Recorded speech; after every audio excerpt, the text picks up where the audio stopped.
Don't be ridiculous. This is unacceptable. You know what? I don't need you anymore. You mean nothing to me now. I'm not wasting my money on someone useless like you. I'm divorcing you. Take this and leave. I understand. I'm fine with leaving. There's no point in us talking like this anymore. Let's handle it through our lawyers later. And I'll start the divorce process right away. I picked up the bags I had already packed and left the house. My name is Bridget. I'm a mother of 2 grown children. My youngest just graduated from university and started working. Now, I'm ready to start a new chapter in my life. If Steven and I had a happy marriage, we might have planned to spend our later years together peacefully, but I have no intention of doing that. Our relationship has been cold for a long time. Still, it wasn't always like this. I used to love Steven and admired his intelligence. I dreamed of a happy life with him forever. But after 35 years of marriage, I discovered his true feelings. To him, I was just a tool to help grow his company. When we met, Steven's business was already doing well. From the outside, we looked like a perfect couple. 10 years into our marriage, our first son, Joshua, was born. 2 years later, our second son, Liam, came along. That's when Steven's real intentions became clear. 2 boys. Well done, Bridget. Now my company is safe. One of them will take over my business in the future. At first, I thought he was joking. But as our children grew, he started pressuring them to run the company. Steven, parents shouldn't control their kids' lives. It's their decision what path they want to take. You don't get it. It's normal for parents to pave the way for their kids. I don't disagree with helping them. But it's up to them to decide which path to follow. Steven just laughed and said something that shocked me. Do you know why I married you? What do you mean? Because you're the granddaughter of a major bank chairman. Financial connections are crucial for a business. I know that. We had an arranged marriage. I understood you saw some benefits in me. Not just that, you're the smartest woman I've ever met. I wanted good genes for my children. If both parents are intelligent, there's a better chance the kids will be smart too, and that's good for my business. Is that really why you married me? Of course, why else? When my youngest was 2, Steven's words crushed me. Yes, I admired his determination and hard work in building his company. But I never thought he saw me as nothing more than a way to create smart children for his business. My mind went blank for a moment, but I couldn't stay that way. I had 2 children to raise, and I needed to make sure they grew into capable adults. From that day on, I worked hard for my kids. It wasn't easy, but my husband was right about one thing. Both of them were incredibly smart from a young age. Luckily, my husband and I had overlapping goals. He wanted to raise a brilliant successor for his company, and I wanted to focus on giving my children the best education possible. We had different reasons, but the same solution: spend money on education. To my husband, paying for their education was like making an investment. And it paid off. They became outstanding university students, just as he had hoped. One day, when Joshua, my eldest son, was in elementary school, he asked me, "Mom, do I have to work for Dad's company when I grow up?" "Joshua," I said, "it's your life. You should do what you want to do.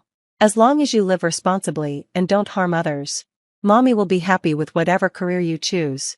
Remember, your life is yours, okay?" "Okay, then, Mommy, I'll tell you my secret. I want to be." Joshua had a dream even as a young boy, but he never shared it with his father. He was smart enough to know his dad wouldn't approve. In the end, Joshua followed his dream. He passed the bar exam after university and became a lawyer. Ironically, I was a lawyer too before I got married. And Joshua had always been curious about my work. Now, he runs his own law firm with a former classmate and stays very busy. When my husband found out, he was furious. "You never told me you were going to be a lawyer. Why didn't you join my company?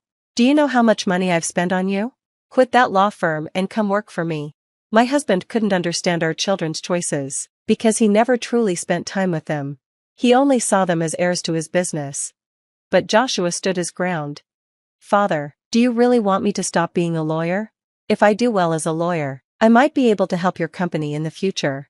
Right now, you spend a lot of money on legal counsel. If I become a better lawyer, I could support your company someday. Wouldn't that be better?" That response caught my husband off guard. His frustration faded, and he seemed to accept it for the moment. However, I know Joshua has no intention of joining his father's company.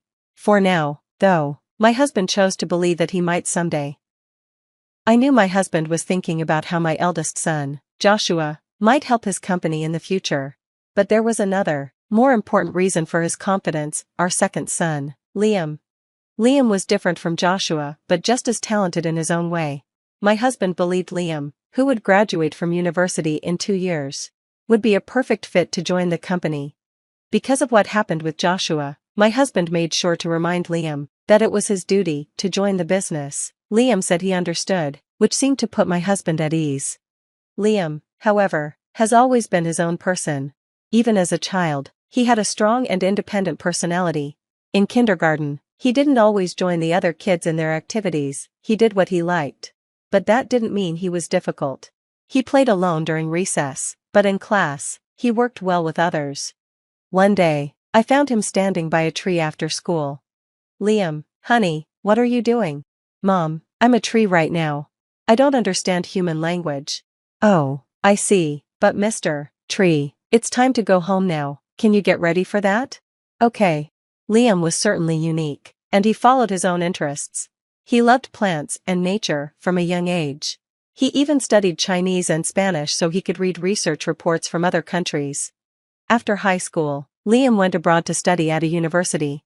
My husband was thrilled and said, "A multilingual business owner will take my company to the next level." But after graduating, Liam didn't come back to join the company. Instead, he started working at a research institute overseas. Of course, my husband was furious. "You promised me you'd join the company, come back right now." He kept calling Liam, demanding an answer. "Liam, when are you coming back?" Soon, I guess." "Enough, stop joking around and come home." "I'll come home when I'm done studying."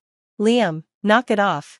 My husband's frustration was partly because of the company's worsening financial situation. He didn't talk to me about it, but Joshua told me the truth. I think that's why he couldn't handle what he saw as Liam betraying him. Honestly, I don't care about my husband's company. I've raised my children, and since Liam was born, my husband and I have barely spoken. I'm grateful to him for supporting our children's education. But now that they're grown, there's no reason for me to stay. I've been waiting for the right moment to divorce him. I told both of my children how I felt, and they supported my decision. With nothing holding me back, I was ready to move forward. And the opportunity came sooner than I expected. "Bridget, I need to talk to you. Take a seat," my husband said one day. "All right," I replied. He placed a file on the table and continued. "It's unfortunate how things turned out with our children. But thank you for your 35 years of hard work. Thank you as well for funding their education," I said. "So, let's think about the rest of our lives, shall we?" "Yes, let's." Without hesitation, he handed me the divorce papers. "Don't worry, I'm not leaving you with nothing," my husband said. "I'll give you $30,000 to cover your immediate expenses." "What?" I snapped. "You think you can make up for 35 years of my life with just $30,000? Why not? You've had a good life so far." "A good life? Are you serious? All you've ever done is push our children to take over your company. They have their own dreams." "Enough, I've paid for everything, so it's only fair." "No, it's not. Parents should invest in their children's futures. But not to force them into a life they didn't choose. You and I see the world so differently, it's been unbearable living with you. Don't act high and mighty, you should be thankful for the money. I want proper compensation, not your handouts. You're a businessman, you know the rules. You're offering me $30,000 for my share of everything? That's ridiculous." "Yes, you spent money on our kids, but I handled everything else for them and for you. Who made it possible for you to focus on your work all these years without a single worry? When a marriage ends, property should be divided equally, that's the law. Stop spouting nonsense, I'm not giving you a cent more. Common property is split 50-50, that's how it works." "Fine, I'll agree to the divorce, but don't expect me to roll over. We'll have the property settled properly by law." At this point, his face turned bright red, and he started yelling. "You're ridiculous, this is unacceptable. You're worthless to me now, nothing but a burden. I'm not giving my money to someone as useless as you. Take this, sign the papers, and get out of my house." "I have no objection to leaving," I replied calmly. "This conversation is pointless. We'll settle the details through lawyers. I'll take care of the paperwork right away. With that, I grabbed the luggage I had already packed and left. I went straight to my eldest son's house nearby. So, Dad asked for the divorce? Joshua asked when I arrived. Yeah, I nodded. It's happening for sure now. I picked up the divorce papers my husband had handed me. As I flipped them over, I noticed a sticky note stuck to the back. What's this? I mumbled, taking a closer look. Then it hit me. Oh, is this what I think it is?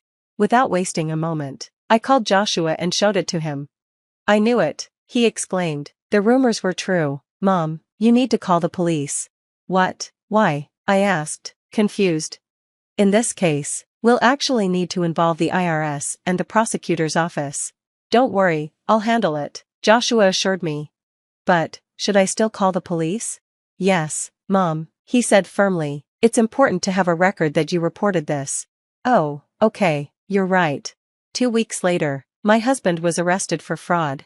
He had set up a fake business venture and swindled hundreds of millions of dollars from a bank.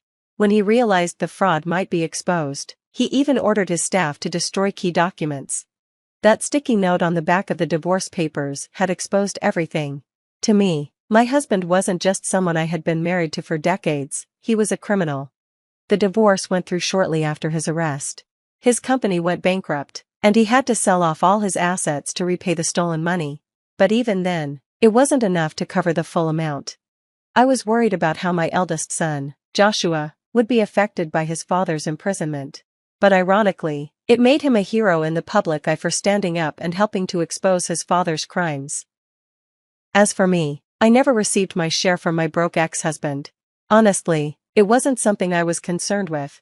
What mattered most was helping refund the victims of his fraud. I'm not practicing law anymore, but I'm advising at my eldest son's firm. And I'm really grateful to be back in the workforce. 3 years later, my ex-husband was released from prison. My children reached out to him right away. My second son even came back home. And they both went to pick their father up when he was released. They said their father thanked them. He surprisingly refused their help, though. I'm glad to hear that, in the end, he showed some fatherly care. I've heard he's working hard now to pay off his debts in his old age. My life and my ex-husband's will never cross paths again. I hope this whole experience helps him reflect on his life. Once, my ex-husband sent me a letter through my eldest son. But I chose not to read it. My eldest son insisted I should, as if he knew what it said. But I refused. I know he meant well, and I understand why he offered it. I'm sure the letter was an apology for our marriage. But I won't accept it. He'll feel better thinking he's apologized. But I'm not going to make it easy for him. This is my small act of revenge, a little price to pay for 35 years of my life. Now, I want to live the rest of my life peacefully and righteously. Thank you for watching until the end. If you enjoyed this story, please subscribe to our channel. See you in the next video. The eviction notice felt like ice in my hands, its crisp edges cutting through the warmth of my birthday celebration. Just moments ago, I'd been smiling, surrounded by family, thinking this was going to be my best birthday yet. I'm Vivienne, and this is how my 30th birthday became the day my family betrayed me. Open it, dear. We're all so excited for you to see what's inside. My mother had urged, her eyes twinkling with what I now realize wasn't joy, but anxiety. The fancy envelope had seemed innocent enough, wrapped in silver paper with a delicate bow. The living room of my childhood home, the one I'd spent the last 5 years renovating, was filled with familiar faces. My cousin Salah sat perched on the armrest of the sofa, watching me with an expression I couldn't quite read. My brother Jace stood by the fireplace, hands shoved deep in his pockets, avoiding my gaze. "Come on, Viv, we haven't got all day," Selah had chirped, her voice honey-sweet. I remember thinking how odd it was that she'd dressed up so formally for a simple family gathering.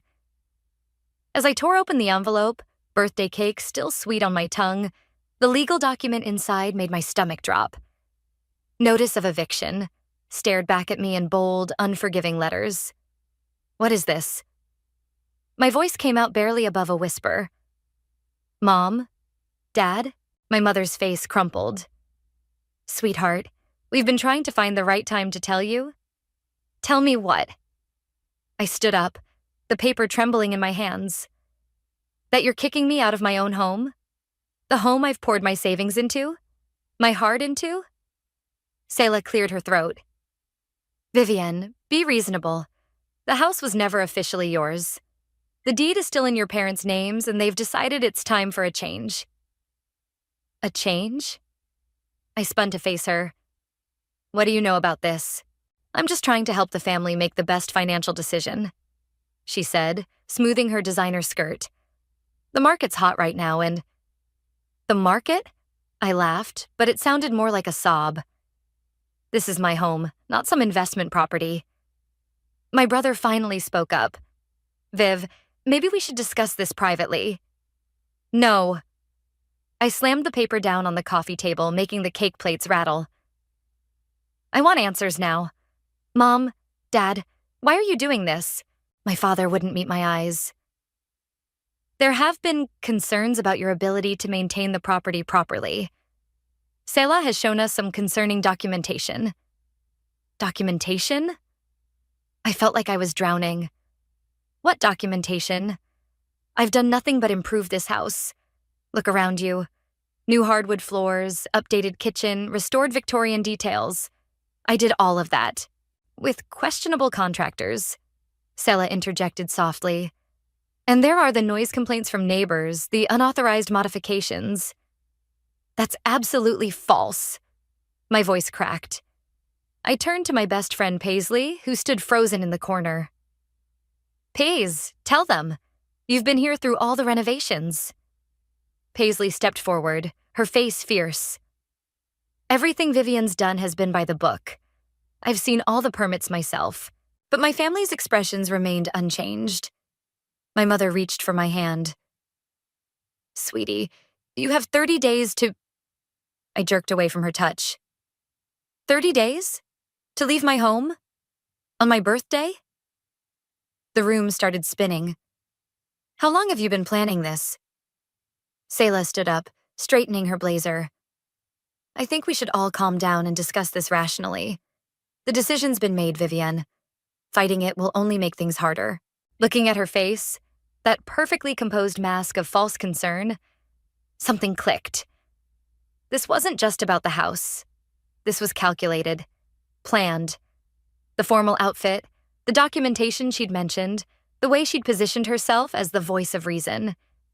Get out, I whispered, then louder. Everyone get out. Vivian, my mother started. Now, they filed out one by one, leaving only Paisley behind. As the door closed behind my family, I collapsed onto the couch, the eviction notice mocking me from the coffee table. Paisley sat beside me, wrapping an arm around my shoulders. This isn't over, Viv. Something's not right here, and we're going to figure it out. I wiped my eyes, anger replacing shock. You're right. Selah's behind this somehow. She's always wanted this house, ever since we were kids. I straightened up, a new determination flooding through me. And I'm going to prove it. Looking around at my beloved home, at the walls I'd painted, the fixtures I'd restored, the memories I'd built, I made a promise to myself. This wouldn't be the last birthday I'd celebrate here. Not if I had anything to say about it. The morning after my disastrous birthday, I sat at my kitchen counter, staring at my phone. 17 missed calls from Mom. 5 from Jace. None from Selah, of course. You need to eat something, Paisley said, sliding a plate of toast in front of me. She'd stayed the night, sleeping on my couch like we used to do in college. You can't fight this on an empty stomach. I pushed the plate away. I can't eat. I need to figure out what Selah's been telling my parents. My hands shook as I pulled up my mother's contact information. I'm calling her. Put it on speaker, Paisley said, settling beside me. Mom answered on the first ring. Vivian, thank goodness, we've been so worried. Save it. I cut her off. I want to know exactly what Selah's been saying about me.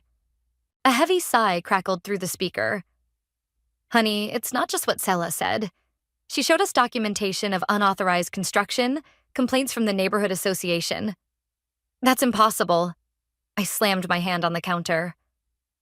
I have every permit, every approval right here in my files. Who specifically complained? Well, I don't have the actual complaints in front of me. Selah handled all of that. Of course she did. I laughed bitterly. And did you bother to verify any of it? To ask me about it before ambushing me on my birthday? Silence stretched between us. Mom? Selah said you deny everything. She finally replied, her voice small. She said you've been struggling financially, that you've been cutting corners. I want copies of everything, I demanded. Every document, every complaint, everything Selah showed you. Today. Vivian, please understand. No, you understand. That house is my life. I've put every penny I have into it, and I'm not leaving without a fight. I hung up before she could respond. Paisley squeezed my shoulder. That's my girl. Now what? Now we gather evidence. I grabbed my laptop. I need proof that Selah's lying. My phone buzzed. A text from Jace. Meet me at Carlo's Coffee in 30. Need to talk. 20 minutes later, I walked into Carlo's, spotting my brother in our usual corner booth. His face was drawn. Guilty. You knew, I accused, sliding into the seat across from him. You knew what they were planning. Jace ran a hand through his hair. I found out yesterday morning. Mom and Dad swore me to secrecy. Said Selah had proof you were in trouble. And you believed her? Of course not. He leaned forward. Look, something weird is going on. Last week, I overheard Selah on the phone talking about property values and development opportunities in the neighborhood. My heart stopped. Development opportunities? Yeah. And get this, her fiancé Valentin? His family owns that new luxury condo complex downtown. The pieces started falling into place. Our street was one of the last historic areas in town, prime for development. My house sat on the largest lot. She wants to sell it to developers, I whispered. That's why she's doing this. There's more, Jace said.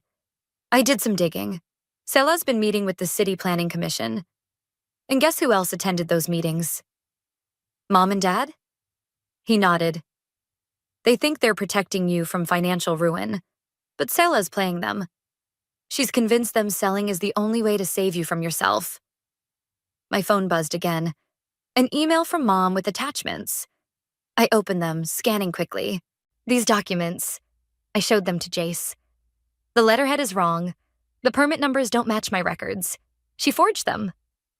Keep your voice down, Jace warned, glancing around. Selah's got friends everywhere. I don't care. This is proof she's lying. I stood up, energized. I need to show Mom and Dad. Wait. Jace grabbed my wrist. Selah's wedding to Valentin is in 2 weeks. Everyone will be there. Family, friends, business associates. If you're going to expose her, that's your chance to do it properly. I sank back into my seat, mind racing.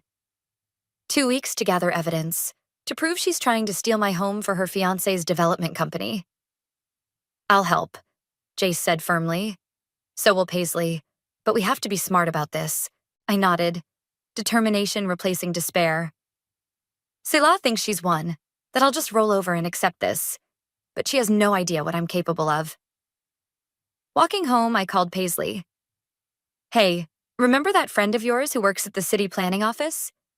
We need to talk to her. Now. The game was on, and this time I was playing to win.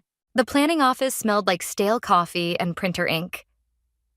Paisley's friend Amanda pulled another file from the cabinet, adding it to the growing stack on her desk. These are all the development proposals for your neighborhood from the past 6 months, she said, keeping her voice low despite the empty office. Including 3 from Valrum Development Group. Valentin's company. I muttered, flipping through the pages. My hands froze on a familiar sketch. This is my house. Paisley leaned over my shoulder. Look at the date. This was filed 2 months ago. Before the eviction notice, I said, anger building. Before any of this started. Amanda glanced nervously at the door. There's something else? These signatures here? She pointed to the bottom of the document. Your parents' names, authorizing the preliminary survey. My stomach lurched. They've been planning this for months. Viv. Paisley grabbed my arm, pointing to another name. Look who notarized it. The name jumped off the page. Marcus Quinn, Selah's father. That sneaky little... I stopped as footsteps echoed in the hallway. Amanda quickly gathered the files, shoving them back into the cabinet. I've got copies at my desk, she whispered. I'll email them to you tonight. We barely made it out before someone entered the office. In the parking lot, I leaned against my car, trying to steady my breathing. We need to talk to Valentin, Paisley said. Maybe he doesn't know what Selah's doing. He has to know. His company filed the proposals. My phone rang. Jace. Sis, you need to get to Mom and Dad's. Now. What's wrong? Selah's here with some contractor talking about renovation plans. They're acting like they already own the place. I was already in my car. I'm coming. 15 minutes later, I stormed through my parents' front door. Selah's voice drifted from the kitchen, smooth as honey. The whole street will benefit from the modernization. Property values will soar. Over my dead body, I announced, making them all jump. Selah recovered first, her smile never wavering. Vivian, we were just discussing the neighborhood's future. You mean your future? Your fiancé's future? I slapped the development proposals on the kitchen table. When were you going to tell everyone about Valram's plans? My mother's face paled. What is she talking about, Selah? Don't listen to her, Selah said quickly. She's just upset about the eviction. Show them, I demanded. Show them the real reason you want my house. The contractor cleared his throat awkwardly. I should go. Stay, Selah commanded. Vivian's just causing drama, as usual. Always so emotional about everything. Emotional? I laughed. You forged documents. You lied to my parents. You're trying to steal my home for your fiancé's development project. That's enough, my father shouted. Selah's been nothing but helpful. Helpful? I grabbed the proposals, throwing them in front of him. Look at the dates. Look at the signatures. She's been planning this for months. My mother picked up the papers with trembling hands. These aren't the documents you showed us, Selah. Because they're fake, Selah snapped. Vivian's desperate. She'll say anything. I have copies from the city planning office. I cut in. Official copies. Want to see them? For the first time, Selah's composure cracked. You went through official records? And I found everything. The fake complaints, the forged permits, the development plans. It's all there. The contractor stood up. Ms. Shelton, if there's some kind of legal issue... There's no issue, she said through gritted teeth. Everything's fine. My phone buzzed. An email from Amanda with the promised documents. I held up my phone triumphantly. Want to see the proof? It's right here. Selah's face hardened. You have no idea what you're doing, Vivian. No idea who you're dealing with. No, you have no idea who you're dealing with. I turned to my parents. Check your emails. I'm sending you everything. Every lie, every manipulation, every secret meeting with Valram Development. Selah? My mother's voice was small. Is this true? But Selah was already heading for the door, the contractor trailing behind her. At the threshold, she turned back. This isn't over, Vivian. Not by a long shot. After she left, silence filled the kitchen. My father stared at the documents, his face ashen. We should have asked you, he finally said. Should have verified. Yes, you should have. I gathered the papers. But now you know the truth. The question is, what are you going to do about it? I left them there, surrounded by evidence of their own misplaced trust. In my car, I called Paisley. Phase 1 complete, I said. Now we go after Valentin. Finding Valentin proved easier than I expected. He was at his usual lunch spot, a trendy cafe downtown with his sister Leah. I smoothed my blazer and approached their table, Paisley close behind me. Mind if we join you? I asked. not waiting for an answer before sliding into the empty chair. Valentine's fork clattered against his plate. "Vivian, what are you doing here?" Funny story. I was just at the city planning office looking at some very interesting documents about my house. Leah's eyes narrowed. "Your house? The Victorian that Sela mentioned?" "The same one your brother's company plans to demolish," I said, watching Valentine's face carefully. "Demolish?" Leah turned to her brother. "Val, what is she talking about?" Valentine dabbed his mouth with a napkin. "This isn't the place." "It's exactly the place," I interrupted, pulling out the development proposals. "Your company filed these 2 months ago. Before the eviction notice, before all of Sela's lies." Leah snatched the papers, her face darkening as she read. "You're planning to tear down the entire street? Replace it with condos?" "It's a sound business decision," Valentine defended. "The neighborhood's undervalued." "It's my home," I cut in. "And Sela's been manipulating my family to get it. She said your parents were willing sellers," Valentine said, but I caught the uncertainty in his voice. Paisley leaned forward. "They were willing because Sela showed them forged documents claiming Vivian was mismanaging the property. She lied to everyone." Leah pushed her plate away, disgust evident. "Is this why you're rushing the wedding? To close this deal?" "The timing is convenient," he admitted. "Convenient?" I laughed bitterly. "You're destroying people's homes, their histories. Progress requires sacrifice," Valentine started, but Leah cut him off. "No, this requires deception, and I won't be part of it." She stood up, gathering her things. "Count me out of the wedding party." "Leah, wait," Valentine called after his sister, but she was already storming out. I smiled sweetly. "Trouble in paradise?" "You have no right to interfere in my business dealings," he hissed, "and you have no right to my house." I stood up. "By the way, I've sent copies of everything to the City Ethics Board. They're very interested in how Valram obtained those preliminary approvals." The color drained from his face. "You're bluffing." "Try me." I dropped a business card on the table. "That's my lawyer's number. Use it." Outside, Leah was waiting by my car. "I want to help." "Why should I trust you?" "Because I've watched Sela manipulate my brother for months. Because I've seen the way she operates." Leah's eyes flashed. "And because I have access to Valram's internal files." Paisley grabbed my arm. "Viv, this could be huge." "What's in it for you?" I asked Leah. "Justice, and the satisfaction of watching Sela's perfect plan implode." She pulled out her phone. Starting with these emails between her and my brother, dating back 6 months, I scanned the messages, my heart racing. There it was. Explicit discussion of their scheme to pressure my parents, to force the sale, to fast-track the development. "This is exactly what we need," Paisley breathed. "There's more," Leah said. "Board meetings, private conversations, financial arrangements. I can get you everything." My phone buzzed, a text from Jace. "Mom and Dad want to talk. They've seen the evidence. Looks like the tide is turning," I told Leah. "But we need to move fast. The wedding's in 10 days.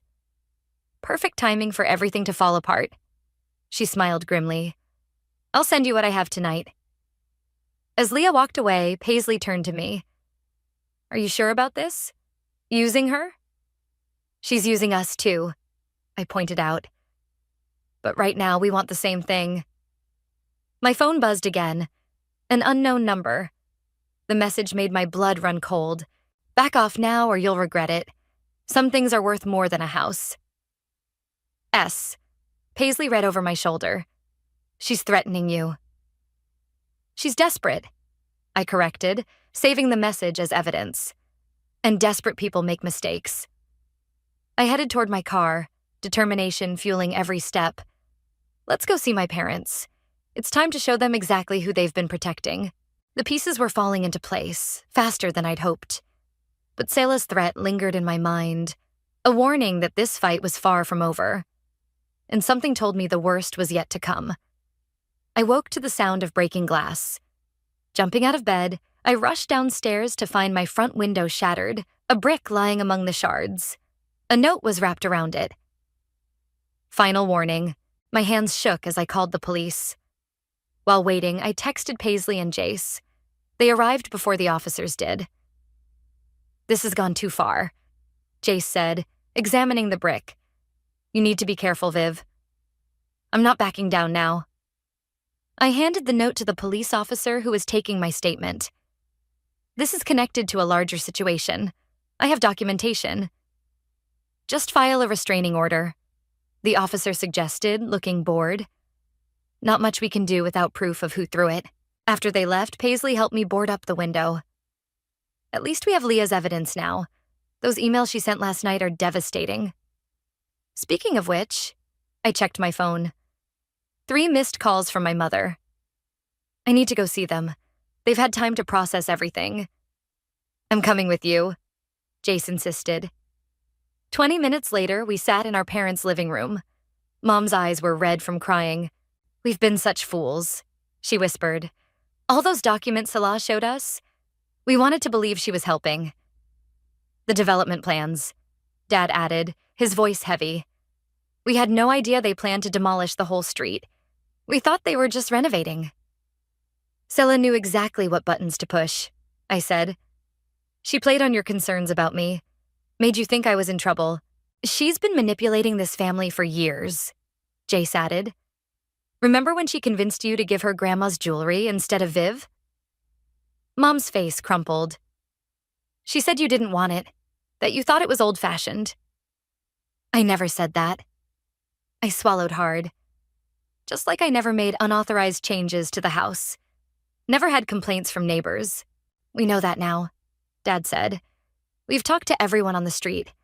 No one ever complained. In fact, they all love what you've done with the place." My phone buzzed. "Leah. Emergency. Meet me at Riverside Park. Now." "I have to go." I stood up. "But first, are you with me on this? Really with me?" Mom squared her shoulders. "We'll do whatever it takes to make this right." At the park, Leah paced near the fountain, her face pale. "Salah knows I helped you. She's threatening to reveal something about my past to the board of Valram." "What something?" "A mistake I made years ago. It could ruin my career." She ran her hands through her hair. I can't risk it." "Hey," I grabbed her shoulders. "Whatever it is, it can't be worse than what she's doing now." "You don't understand. My whole life could fall apart." "Then let it." The words came out harder than I intended. Sometimes you have to lose everything to do the right thing. Leah's eyes filled with tears. "Easy for you to say. You're just fighting for a house." "No, I'm fighting for justice, for truth. For every person Sela has ever manipulated or hurt." I softened my tone. "Including you." She wiped her eyes. "There's something else. I overheard Valentine on the phone. They're moving up the timeline. They want to close the deal right after the wedding. That's in a week. Less. The rehearsal dinner is in 3 days." Leah straightened up. "You're right. I can't let her win. Not again." My phone lit up with a text from an unknown number. "Hope you enjoyed the brick. Next time it won't be your window. S." I showed Leah the message. Her face hardened. "She's really losing it." "Good," I said. "The more desperate she gets, the more mistakes she'll make." "The rehearsal dinner," Leah said suddenly. "All the investors will be there. The board members, the family. Perfect time to expose everything. But Sela will be expecting something. She'll be prepared." I smiled grimly. "Then we'll have to be better prepared. I need every document, every email, every piece of evidence you can get. And I need them tonight." Leah nodded. "I'll have them to you in 2 hours." As she walked away, my phone buzzed again. This time it was Paisley. "Your mom just called. Salah's at their house. She's crying, saying you're trying to ruin her life. Your parents aren't buying it, but she's putting on quite a show." I texted back, "Let her perform. In 3 days, she'll have a real reason to cry. The stakes were higher now, the threats more serious. But with each desperate move Sela made, she only proved how close we were to bringing her down. The countdown to the rehearsal dinner had begun. The day before the rehearsal dinner, I sat in my lawyer's office, surrounded by stacks of evidence. Sarah, my attorney, flipped through the documents with growing interest. "These emails between Sela and Valram are damning," she said. "And the forged documents? That's criminal." "But is it enough?" I asked. "To stop the development? Absolutely. To press charges? Probably." She leaned forward. "But are you sure you want to do this at the rehearsal dinner?" "It's perfect timing. All the investors will be there, plus the entire family." My phone buzzed. Another threat from Sela. Last chance to back down. "Remember, I know about Miami." Sarah caught my expression. "What's wrong?" "She's trying to blackmail me now." I showed her the text. "But the Miami thing, it's nothing. Just a spring break mistake from college that she thinks she can use against me." "Document everything," Sarah advised, handing me a USB drive. "I've organized all the evidence here, including the police report about the brick. Are you sure you don't want private security?" "I'll be fine.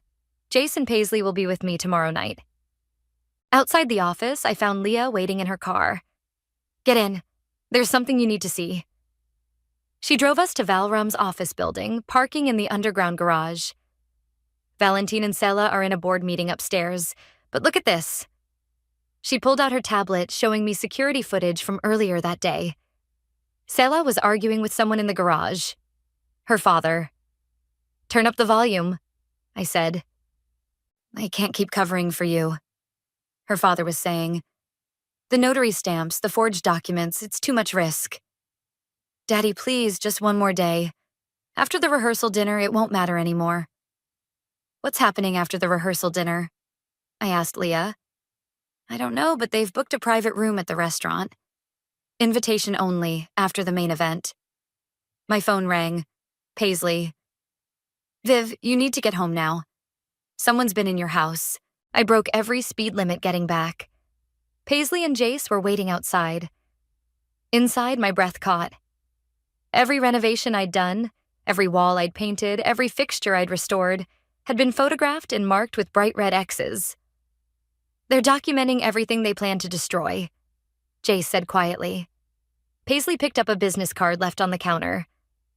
"Look who's handling the demolition." The company name made my blood boil. It belonged to Sela's uncle. "They're keeping it all in the family," I said bitterly. "How did they even get in?" "Your mom called," Jace said. "Sela asked to borrow her spare key this morning. Said she needed to measure for wedding decorations." "And Mom gave it to her?" "No. But when she refused, Sela broke down crying, saying you were trying to ruin her special day. Mom felt guilty and admitted where she keeps the spare." I sank onto the stairs, looking at the red X's everywhere. This was my grandmother's house. I learned to walk on these floors. Had my first kiss in that bay window. "And you're not going to lose it," Paisley said firmly. "Tomorrow night, we end this." My phone buzzed with a text from Leah. "Emergency. Salah's changed the seating arrangements. You're not invited to the private meeting anymore." "Doesn't matter," I texted back. "We'll do it during the main dinner. More witnesses that way." I spent the rest of the day with Sarah, finalizing our strategy. By nightfall, everything was ready. Lying in bed that night, I heard footsteps on my porch. Grabbing my phone to call the police, I crept to the window. But it was just my mother, leaving something by the door. I opened it to find a small package with a note. "Your grandmother wanted you to have this. I should have given it to you years ago. Love, Mom." Inside was my grandmother's antique locket, the one Sela had claimed I didn't want. Opening it, I found a tiny photograph of my grandmother standing proudly in front of the house, the day she bought it. My phone lit up with one final threat from Sela. "Hope you're ready for tomorrow." Because I am. I touched the locket, then looked at the red X's marking my walls. "Bring it on," I whispered. Tomorrow, everything would change. Either I'd save my home and expose Salah's schemes, or I'd lose everything I'd fought for. But looking at my grandmother's proud smile in that old photograph, I knew one thing for certain. I wasn't going down without a fight. The rehearsal dinner couldn't come soon enough. The rehearsal dinner buzzed with nervous energy. Salah held court at the main table, resplendent in white, while Valentine worked the room, charming investors. I sat between Paisley and Jace, my grandmother's locket cool against my skin, waiting for the right moment. "Look who just arrived," Paisley whispered. Sarah, my lawyer, walked in with Leah, right on schedule. Selah's smile flickered for just a moment before she recovered, rising to greet them. "Leah, darling, I was worried you wouldn't make it after our disagreement." "Wouldn't miss it," Leah said coldly, then turned to the assembled guests. "Have you met Sarah? She's a fascinating person, specializes in real estate fraud." The room quieted slightly. Valentin appeared at Selah's side, his hand tight on her arm. "Perhaps we should start the toasts," he suggested. "Wonderful idea." I stood up, raising my glass. "I'd like to go first." Selah's face drained of color. "That's not on the program." "Oh, but I insist." I moved to the center of the room. "After all, what kind of cousin would I be if I didn't congratulate you on your achievements?" The room fell silent. All eyes on me. "Vivian," my mother warned softly. "It's okay, Mom. I'm just going to share some interesting documents with everyone." I nodded to Sarah, who began distributing folders to the investors. "Consider it my wedding gift." "Security," Selah called out, but Leah was already blocking the door. "Let's start with these emails," I continued, my voice carrying across the stunned room. "Detailed plans to forge documents, manipulate my family, and steal my home for Valrum's development project." Valentine stepped forward. "These are private business matters." "Fraud is never private," Sarah interjected. "Neither is forgery, which brings us to Exhibit B, the falsified complaints and permits, complete with unauthorized notary stamps from Selah's father." Selah's father stood up, face red. "Now wait just a minute. The ethics board is very interested in your involvement," Sarah added smoothly. "They'll be in touch." "You're ruining everything," Selah shrieked, lunging for the folders. But Jace was faster, already passing copies to the board members. "Like you tried to ruin my life?" I asked. "The threats? The brick through my window? The break-in?" Gasps rippled through the crowd. Valentine's sister stood up. "The police have been notified," she announced. "About everything." "Val, do something," Selah pleaded. But Valentine was busy reading the documents, his face growing darker with each page. "You told me her family agreed to sell, that everything was legal." "It was just business," Selah protested. "A simple property acquisition." "Simple?" I pulled out my phone, playing the security footage Leah had given me. Selah's voice filled the room. "After the rehearsal dinner, it won't matter anymore." "What were you planning?" Valentine demanded. "What happens after dinner?" Selah's silence was damning. Her father broke it. "The demolition crew is scheduled for midnight," he admitted. We thought if the house was already down, you were going to destroy my home? Tonight?" My voice cracked. "While everyone was celebrating your wedding?" The room erupted in chaos. Investors stormed out. Board members huddled in corners. Family members argued loudly. Through it all, Salah stood frozen, her perfect world crumbling.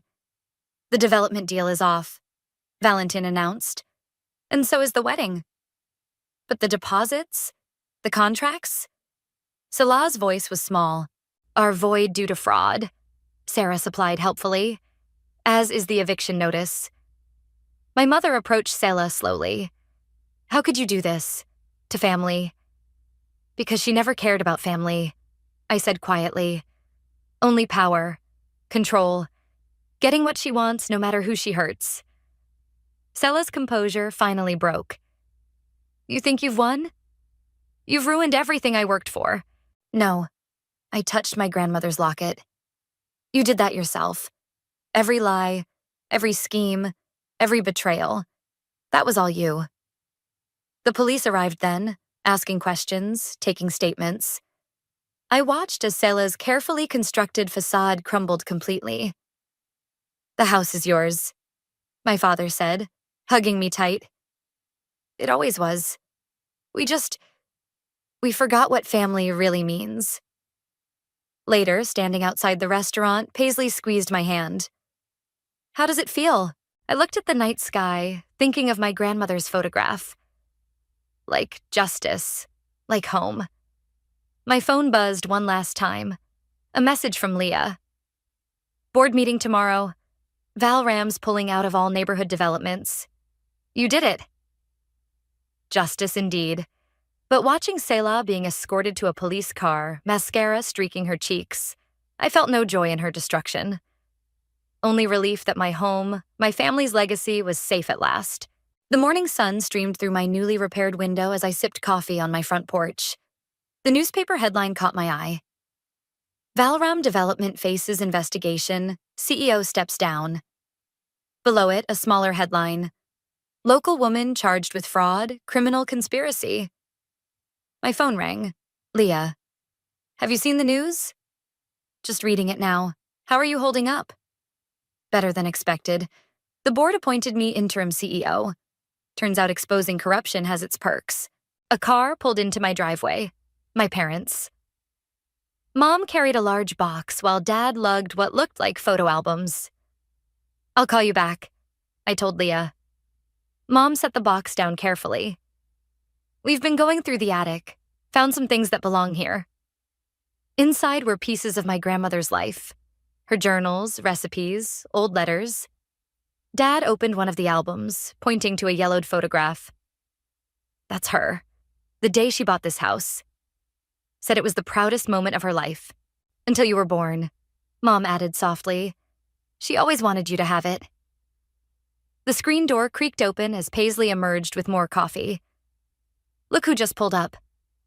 A police car parked across the street. Officer Martinez approached, holding a document.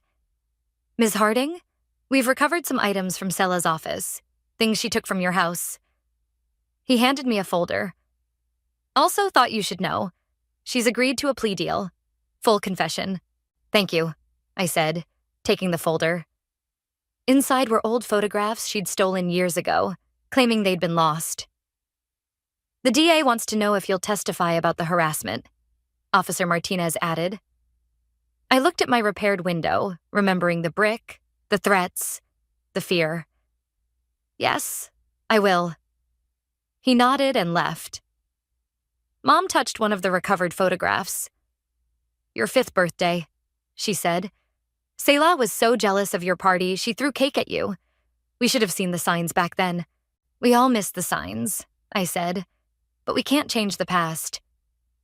Jace's truck rumbled up the street, Valentine surprisingly in the passenger seat. They carried construction supplies. "Before you say anything," Jace called out. He volunteered. Valentine set down a paint can. "I owe you. We all do. Let me help restore what we almost destroyed." I studied him for a moment, then nodded. "Start with the back porch. It needs new railings." The day unfolded like a healing breath. While Jace and Valentine worked on repairs, Mom and I sorted through grandmother's belongings. Paisley organized a neighborhood potluck on the lawn. Even Leah stopped by, bringing corporate documents showing Valram's new commitment to historic preservation. "The board wants to establish a fund," she explained, "to help homeowners restore historic properties instead of demolishing them." "Karma works in mysterious ways," Paisley mused. As evening approached, neighbors gathered on my lawn, sharing food and stories. Mrs. Rodriguez from next door brought her famous empanadas. "Your grandmother loved these," she told me. She hosted dinners like this all the time. The house was always full of people, full of life. I touched my locket, thinking of the photograph inside. Maybe it's time to restart that tradition. Dad raised his glass. "To new beginnings." "And old foundations," Mom added. My phone buzzed. A text from Sarah. "Plea deal finalized. Selah's serving time. The house is officially safe." Looking around at my gathered family, friends, and neighbors, I realized something. This house wasn't just walls and windows. not just a property to be saved. It was a home, alive with memories and possibilities. You know, Paisley said, your birthday's coming up again. No surprise parties this time. I laughed. No, she agreed. But maybe a housewarming to celebrate properly? I watched Jace and Valentine arguing good-naturedly about porch designs, Mom sharing grandmother's recipes with neighbors, Dad telling stories about the house's history to enthralled listeners. I'd like that, I said. A fresh start. The evening wind carried the scent of blooming jasmine, grandmother's favorite. She'd planted it along the fence years ago, and like the house itself, it had endured. To fresh starts, I raised my glass, and to coming home. The gathered crowd echoed the toast, their voices mixing with crickets and distant wind chimes. This was what Sela never understood, what no development plan could capture. The heart of a home, beating strong through generations. I sat on my porch steps, surrounded by love and laughter, knowing that while the battle for my house was over, the story of this home was just beginning. And this time, every page would be filled with joy, not fear. With welcome, not walls. With family, the kind you're born to and the kind you choose. This was my legacy, my victory, my peace. And it was beautiful. The acceptance letter trembled in my hands as tears blurred the words full academic scholarship. I'd done it. 4 years of straight A's, countless all-nighters, and sacrificing my social life had finally paid off. Stanford University wanted me. Me, Willow from small-town Pennsylvania, the girl everyone said would never amount to anything special. Mom, Dad! I raced downstairs, nearly tripping over my own feet. I got in! I actually got in! The kitchen fell silent. Mom and Dad exchanged that look, the one that made my stomach drop. Travis, my older brother, sat at the table, head buried in his hands. Honey, sit down, Mom said, her voice unnaturally gentle. We need to talk. I clutched the letter tighter. What's wrong? Dad couldn't meet my eyes. Your college fund, it's gone. The words hit me like a physical blow. What do you mean, gone? Travis needed help, Mom explained, placing her hand on my brother's shoulder. He got into some trouble with some dangerous people. We had to use the money to pay off his gambling debts, I finished, my voice hollow. Again. Travis finally looked up, his eyes red. I'm sorry, Will. I'll pay you back, I swear. You said that last time, I whispered. And the time before that. This is different, Mom insisted. Your brother could have been seriously hurt. We had no choice. I laughed, a sharp, bitter sound. No choice? What about my choices, my future? Don't be dramatic, Dad said, finding his voice. Community college is still an option. Or you could work for a few years, save up. Save up? I threw the acceptance letter onto the table. Do you have any idea how much Stanford costs? The scholarship only covers part of it. That fund was everything I had. Willow. Mom's tone turned stern. Family comes first. Travis needed us. And I don't, my voice cracked. I've never asked for anything. I worked my arse off while you threw money at Travis's mistakes over and over. Watch your tone, young lady, Dad warned. My phone buzzed in my pocket. A welcome interruption. Unknown number. Hello, I answered, turning away from my family. Is this Willow Norton? This is Margaret from Mills & Associates law firm. We received your application for the receptionist position. I'd applied weeks ago, desperate for summer work. Now it felt like a lifeline. Yes, this is she. Could you come in for an interview tomorrow at 9 a.m? Absolutely, I said, my mind racing. I'll be there. I hung up and faced my family again. Travis had disappeared, probably to hide in his room like he always did when things got tough. Mum was already making excuses for him, Dad nodding along. I have a job interview tomorrow, I announced. That's nice, dear, Mom said dismissively. Now about Travis. No, I cut her off. I'm done talking about Travis. I'm done with all of this. I stormed upstairs to my room, pulling out my suitcase. Through my tears, I began packing, my movements mechanical. A soft knock at my door made me freeze. Go away. The door opened anyway. Sylvia, my best friend from next door, stood there. She must have heard everything through her bedroom window again. "I brought ice cream," she said, holding up a pint and 2 spoons. "Want to talk about it?" I sank onto my bed. "They took everything, Syl. Everything I worked for." She sat beside me, handed me a spoon. "So, what are you going to do about it?"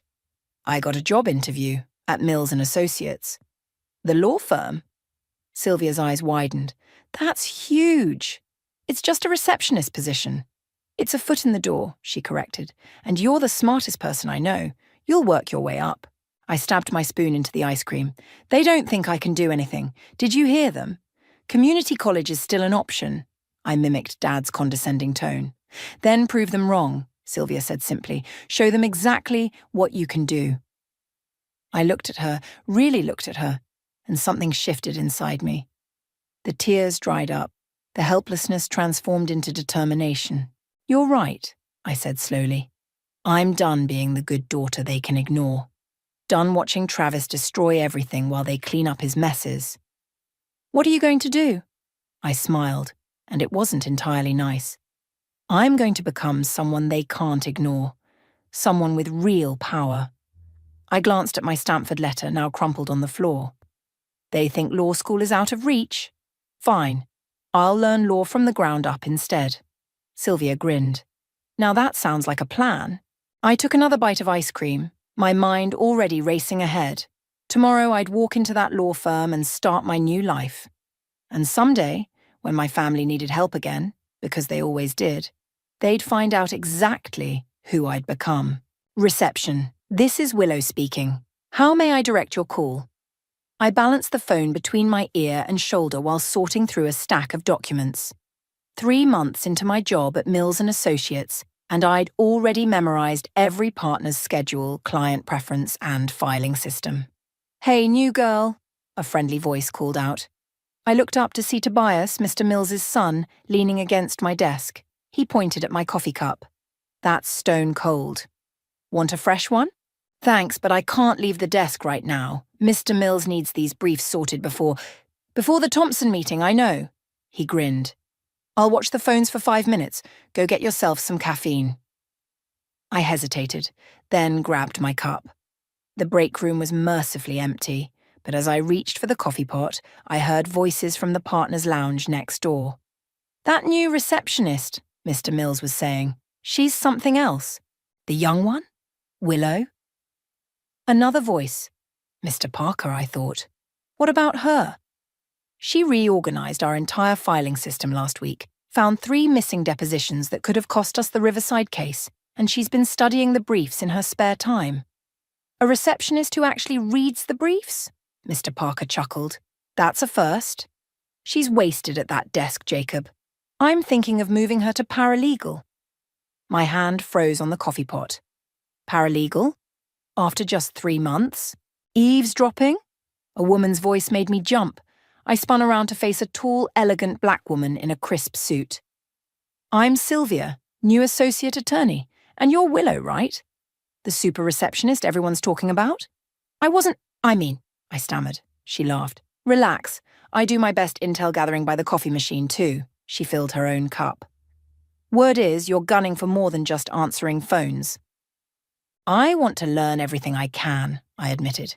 "Law school isn't an option right now, but there's more than one way to climb a mountain." She nodded approvingly. "Smart girl. Want some free advice?" "Always. Take a paralegal certification course. Online, nights. When they offer you the position, and they will, you'll be ready." I smiled. "I started the course 2 weeks ago." "Even smarter than I thought." She handed me a business card. "I like you, Willow. Let's do lunch sometime." Back at my desk, Tobias was struggling with the phones. "3 lines at once," he complained. "How do you do this?" "Practice," I said, smoothly taking over. "And a really good memory."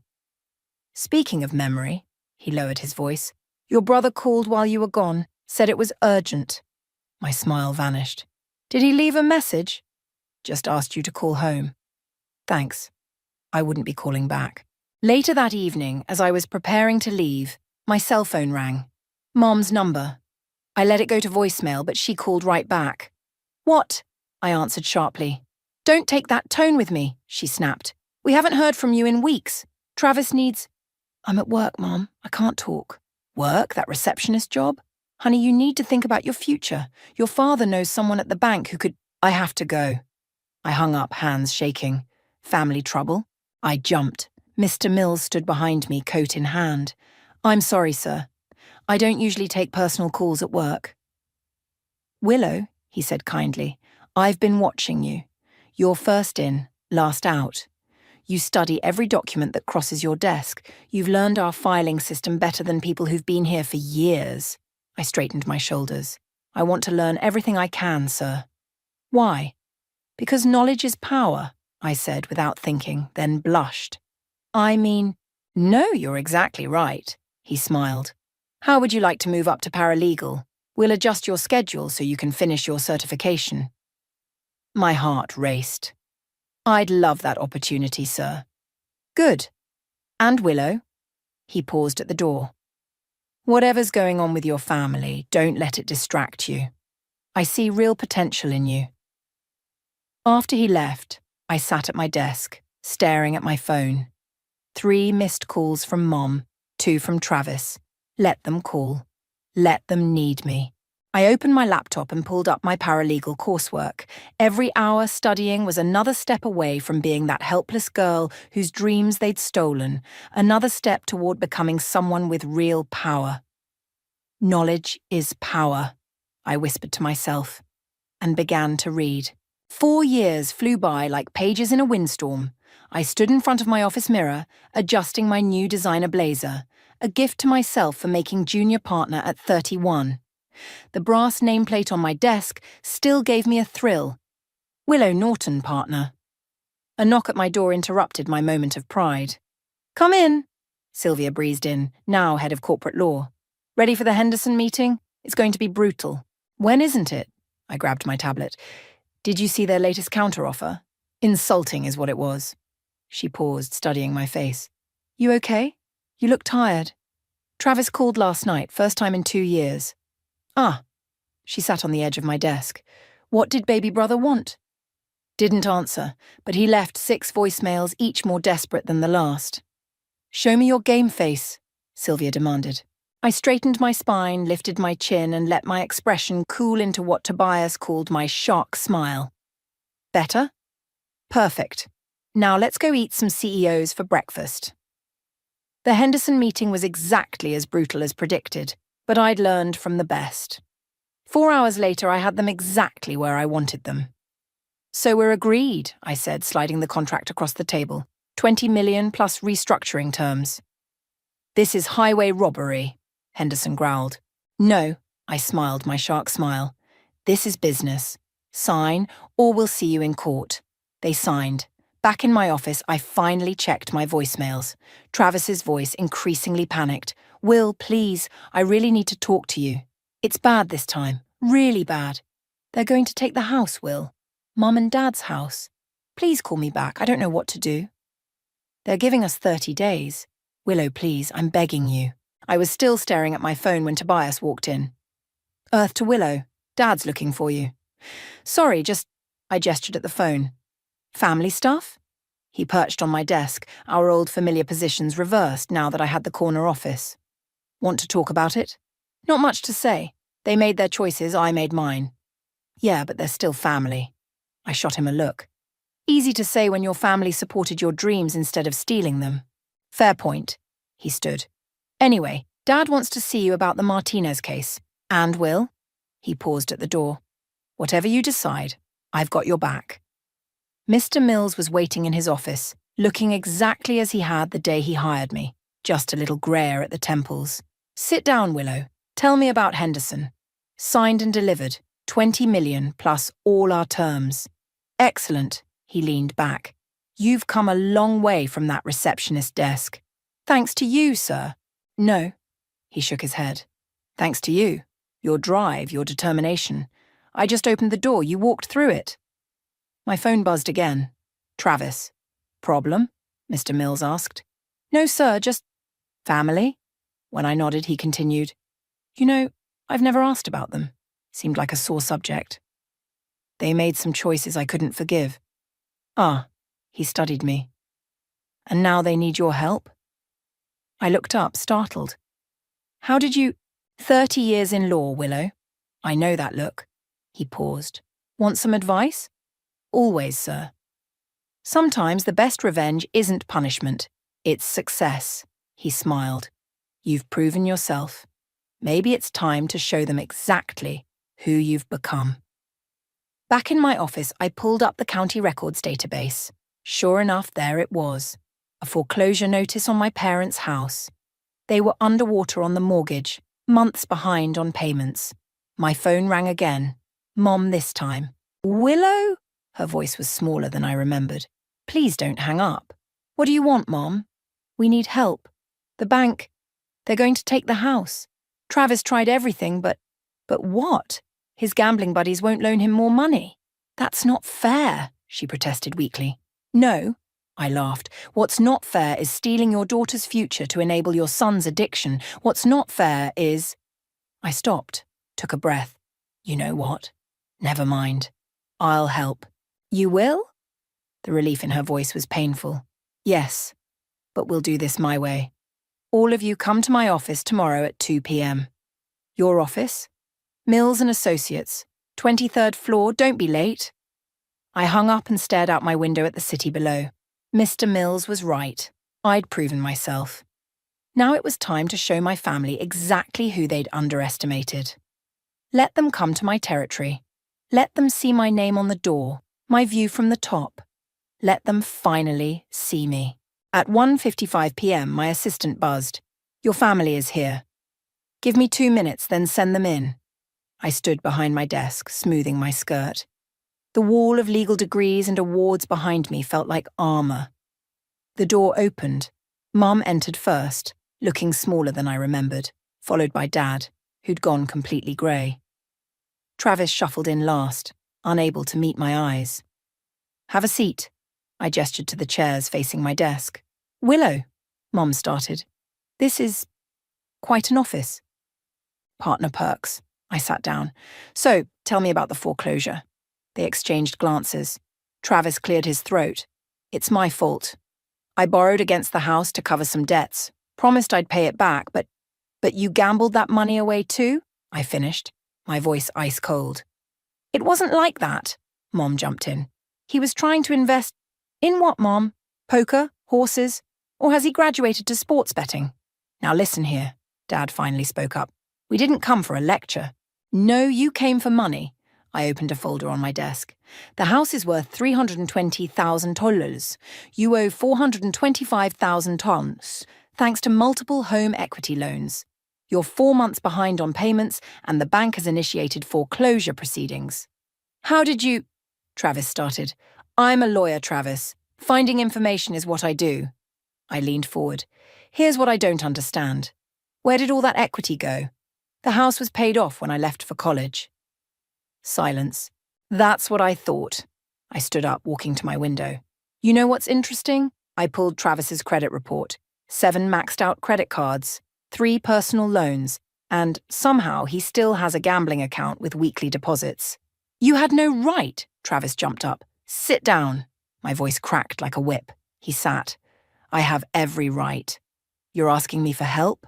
This is how I help, by finding the truth. Please, Mum whispered. We'll lose everything. Like I lost everything? I turned to face them. Like when you stole my college fund? That was different, Dad protested weakly. You're right, it was different. Because I didn't gamble it away. I didn't throw it down a hole of addiction and lies. I returned to my desk. But here's what I'm offering. I pulled out a contract.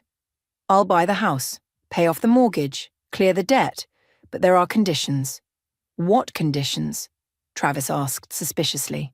First, Travis gets help. Real help. I've already arranged a spot at a rehabilitation facility. 6 months minimum. 6 months? He exploded. I can't. You can and you will. Second, I continued over his protests. Mom and Dad can stay in the house, but the deed will be in my name. And third, every penny Travis earns after rehab goes toward paying me back. That's blackmail, Mom stammered. No, That's consequences. Something this family never learned about. The door opened and Sylvia walked in right on cue. Sorry to interrupt. Are these the contracts for the house purchase? Perfect timing, I smiled. Mom, Dad, this is Sylvia Reynolds, head of corporate law. She'll be handling the paperwork. You planned all this, Travis accused. Of course I did. That's what successful people do, Travis. They plan. They don't gamble their family's future away. Dad stood up suddenly. We need time to think about this. You have 24 hours, I said. After that, the offer expires, and good luck finding another solution in time to stop the foreclosure. Come on, Mom tugged at Travis's arm. Let's go. At the door, Travis paused. You're enjoying this, aren't you, making us beg? No, Travis, I'm not enjoying this at all. I met his eyes. But someone has to stop this cycle. It might as well be me. After they left, Sylvia perched on my desk. Well, that was intense. Did I go too far? Are you kidding? That was masterful. Ice cold, but masterful. She studied my face. You okay? Ask me tomorrow. I picked up the contract. Think they'll sign? They don't have a choice. You're their only option, and they know it. My phone buzzed. A text from Mom.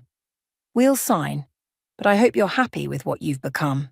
I showed Sylvia the message. She snorted. What you've become? You mean successful, independent, powerful? Exactly. I smiled, but it felt brittle. Everything they never wanted me to be. I turned back to my window, watching the city lights flicker on as dusk approached. Tomorrow they'd sign. Tomorrow the tables would finally turn. But Mom's words echoed in my head. I hope you're happy with what you've become. The truth was, I wasn't sure how I felt about it either, but it was too late to turn back now. The conference room felt colder than usual as my family filed in the next morning. Mum's eyes were red-rimmed, Dad looked like he hadn't slept, and Travis just looked defeated. Sylvia laid out the contracts while I stood at the head of the table. Everything's in order, she said. Just needs signatures. Before we sign, Travis spoke up, his voice hoarse. I want to know something. Why are you really doing this, Will? I told you, someone has to... No. He stood up, hands flat on the table. The truth. Is this revenge? For the college fund? Sit down, Travis, Mom hissed. No, let him speak, I said. You want the truth? Fine. This isn't about revenge. This is about consequences, about finally facing reality instead of enabling more destruction. That's rich, he laughed bitterly. You standing there in your fancy suit, in your fancy office judging us. I earned this, I snapped. Every bit of it. While you were gambling away their retirement, I was working 80-hour weeks. While you were taking out loans you couldn't repay, I was studying law at night. Everything I have, I built myself. Because you're so perfect. Because I had no choice. My voice cracked. You took my choices away, remember? All of you. You took my dream and threw it away like it meant nothing. Willow, Dad started. No, let me finish. I took a breath. You know what the worst part was? Not losing Stanford. Not losing the money. It was realizing that to my own family, I would always matter less than Travis's next crisis. Silence filled the room like smoke. Sign the papers, I said quietly. Take the help I'm offering, or don't. But this is your last chance. Mom picked up the pen first. Her hand trembled as she signed. This isn't right, Travis muttered. What isn't right? Sylvia spoke up, is destroying your family's financial security for a gambling addiction. What isn't right is making your sister clean up your mess after stealing her future. Stay out of this, he snarled. Travis, Dad's voice was tired. Just sign the damn papers. One by one, they signed. When it was done, Sylvia gathered the contracts. The rehab center is expecting you tomorrow morning, I told Travis. A car will pick you up at 8 a.m. And if I don't go? Then Mom and Dad lose the house anyway. Your choice. He stormed out, slamming the door behind him. Mom started to follow, then turned back. Was it really so terrible? She asked. Growing up with us? No, Mom. Growing up was fine. It was being sacrificed for Travis that was terrible. We never meant to hurt me, to destroy my dreams, to make me feel worthless. I shook my head. But you did. And now here we are. Dad stood up slowly. You've made your point, Willow. You won. Are you happy now? This isn't about winning, Dad. This is about fixing what's broken. All of it. After they left, Sylvia touched my arm. You did the right thing. Then why does it feel so awful? Because you care. She squeezed my shoulder. That's what makes you different from them. You care enough to do the hard thing. My phone buzzed. A text from Tobias. Drinks tonight? You look like you need one. Go, Sylvia urged. I'll handle the paperwork. The bar was quiet for a Thursday. Tobias was already at our usual corner table. That bad, huh? He asked as I slumped into a chair. Worse. I told him everything. You know what's crazy? He said when I finished. You're actually helping them. Really helping them. Not just enabling more problems. Try telling them that. They'll figure it out. Eventually.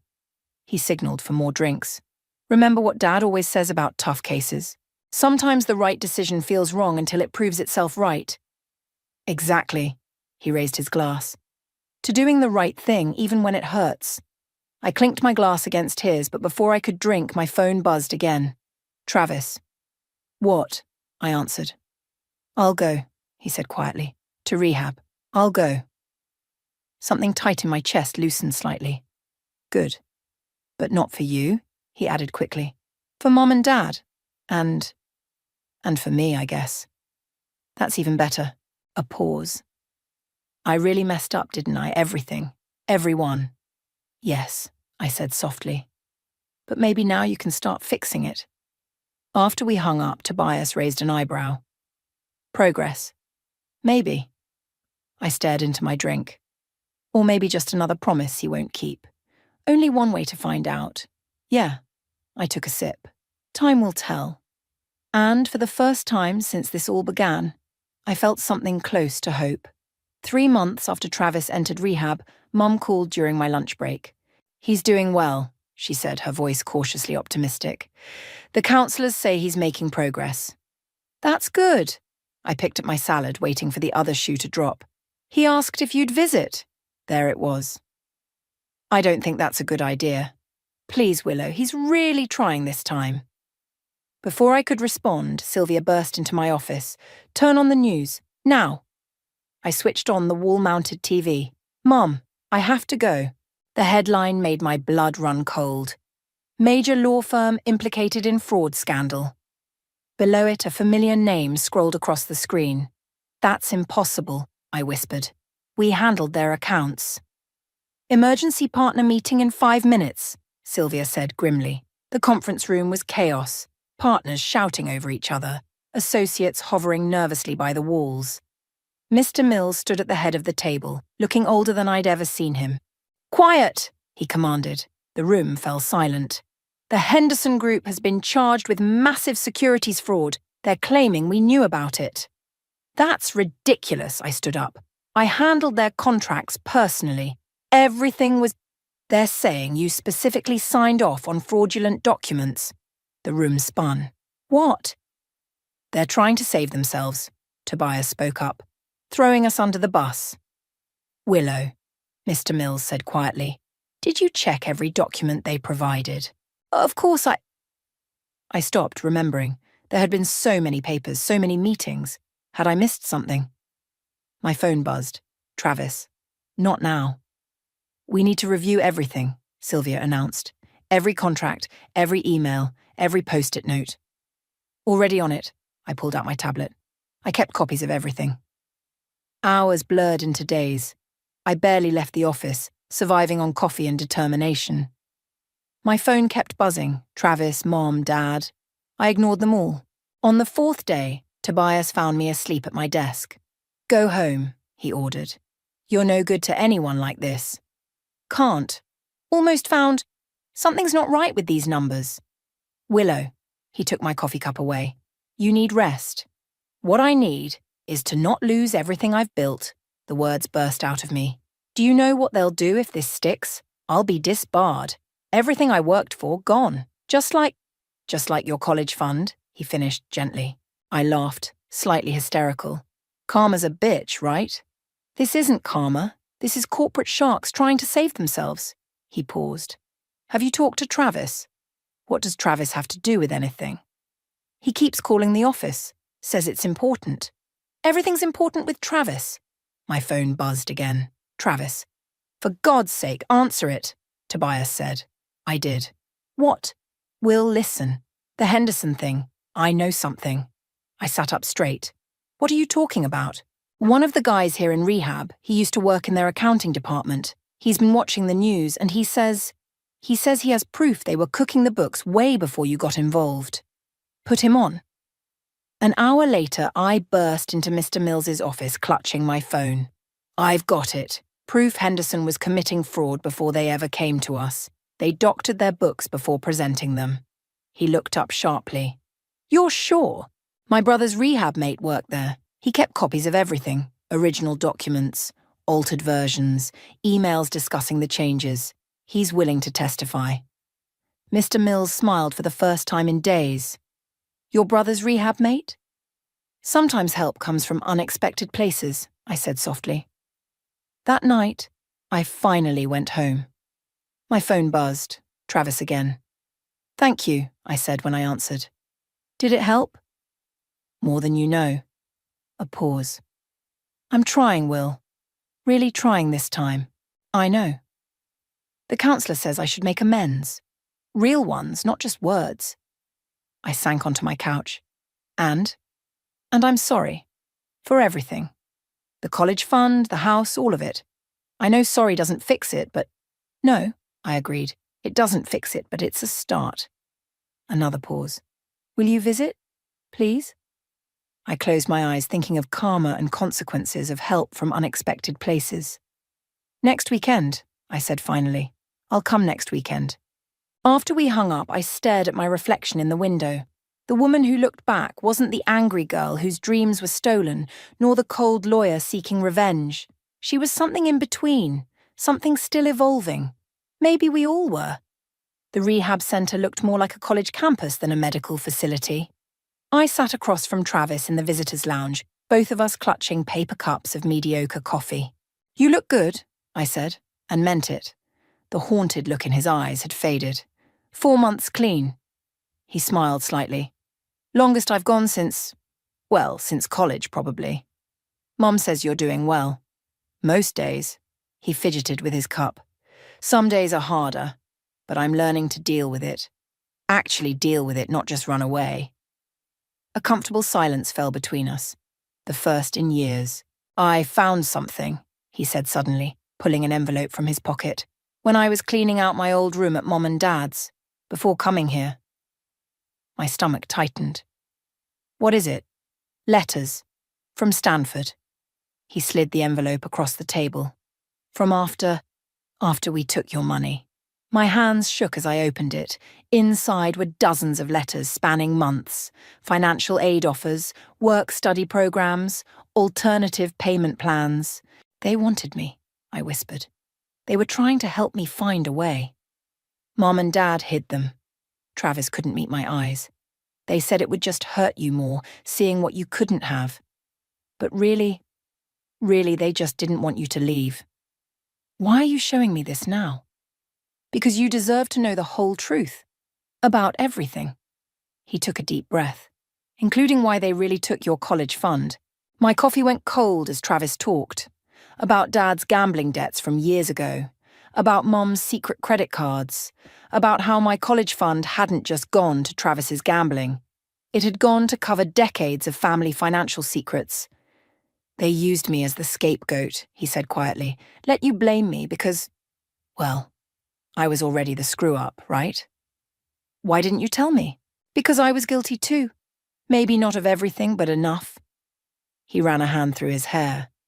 Besides, would you have believed me back then?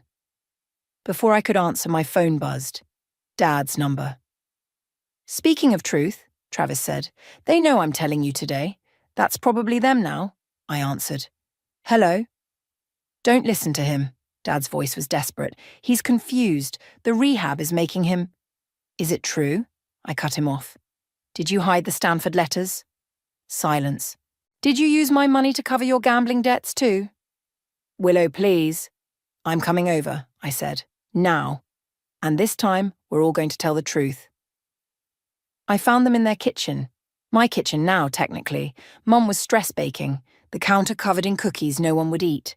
Dad sat at the table looking small. Start talking, I said. They did. Everything Travis said was true and worse. Years of financial manipulation, lies piled on lies. My college fund had been their last resort, their final safety net. And they'd sacrificed me, to save themselves. We never meant, Mum started. To get caught, I finished. That's the only thing you never meant to happen. What are you going to do? Dad asked. I looked around the kitchen where I'd grown up, where I'd done homework and baked cookies and dreamed of Stanford. Nothing, I said finally. Nothing. The house is still mine. The contracts stand. Travis stays in rehab. I stood up. But now I know the truth, and that's worth more than revenge. We did love you, Mum said softly. We still do. Love isn't enough, Mum. Trust is everything, and you broke that a long time ago. Back at my office, Sylvia found me staring out my window. That bad? Worse? I told her everything. Jesus, she whispered. What now? Now? I turned to face her. Now I keep the house. Keep helping Travis. Keep building my own life. Just like that? No. I smiled sadly. But I'm done letting their choices control my future. I've got my own path now. My phone buzzed. A text from Travis. Thank you for listening, for everything. You know what's funny? I said to Sylvia. All these years, I thought getting revenge would fix everything, make me feel whole again. And now? Now I realize the best revenge was never about hurting them. It was about healing myself. She hugged me tight. That's my girl.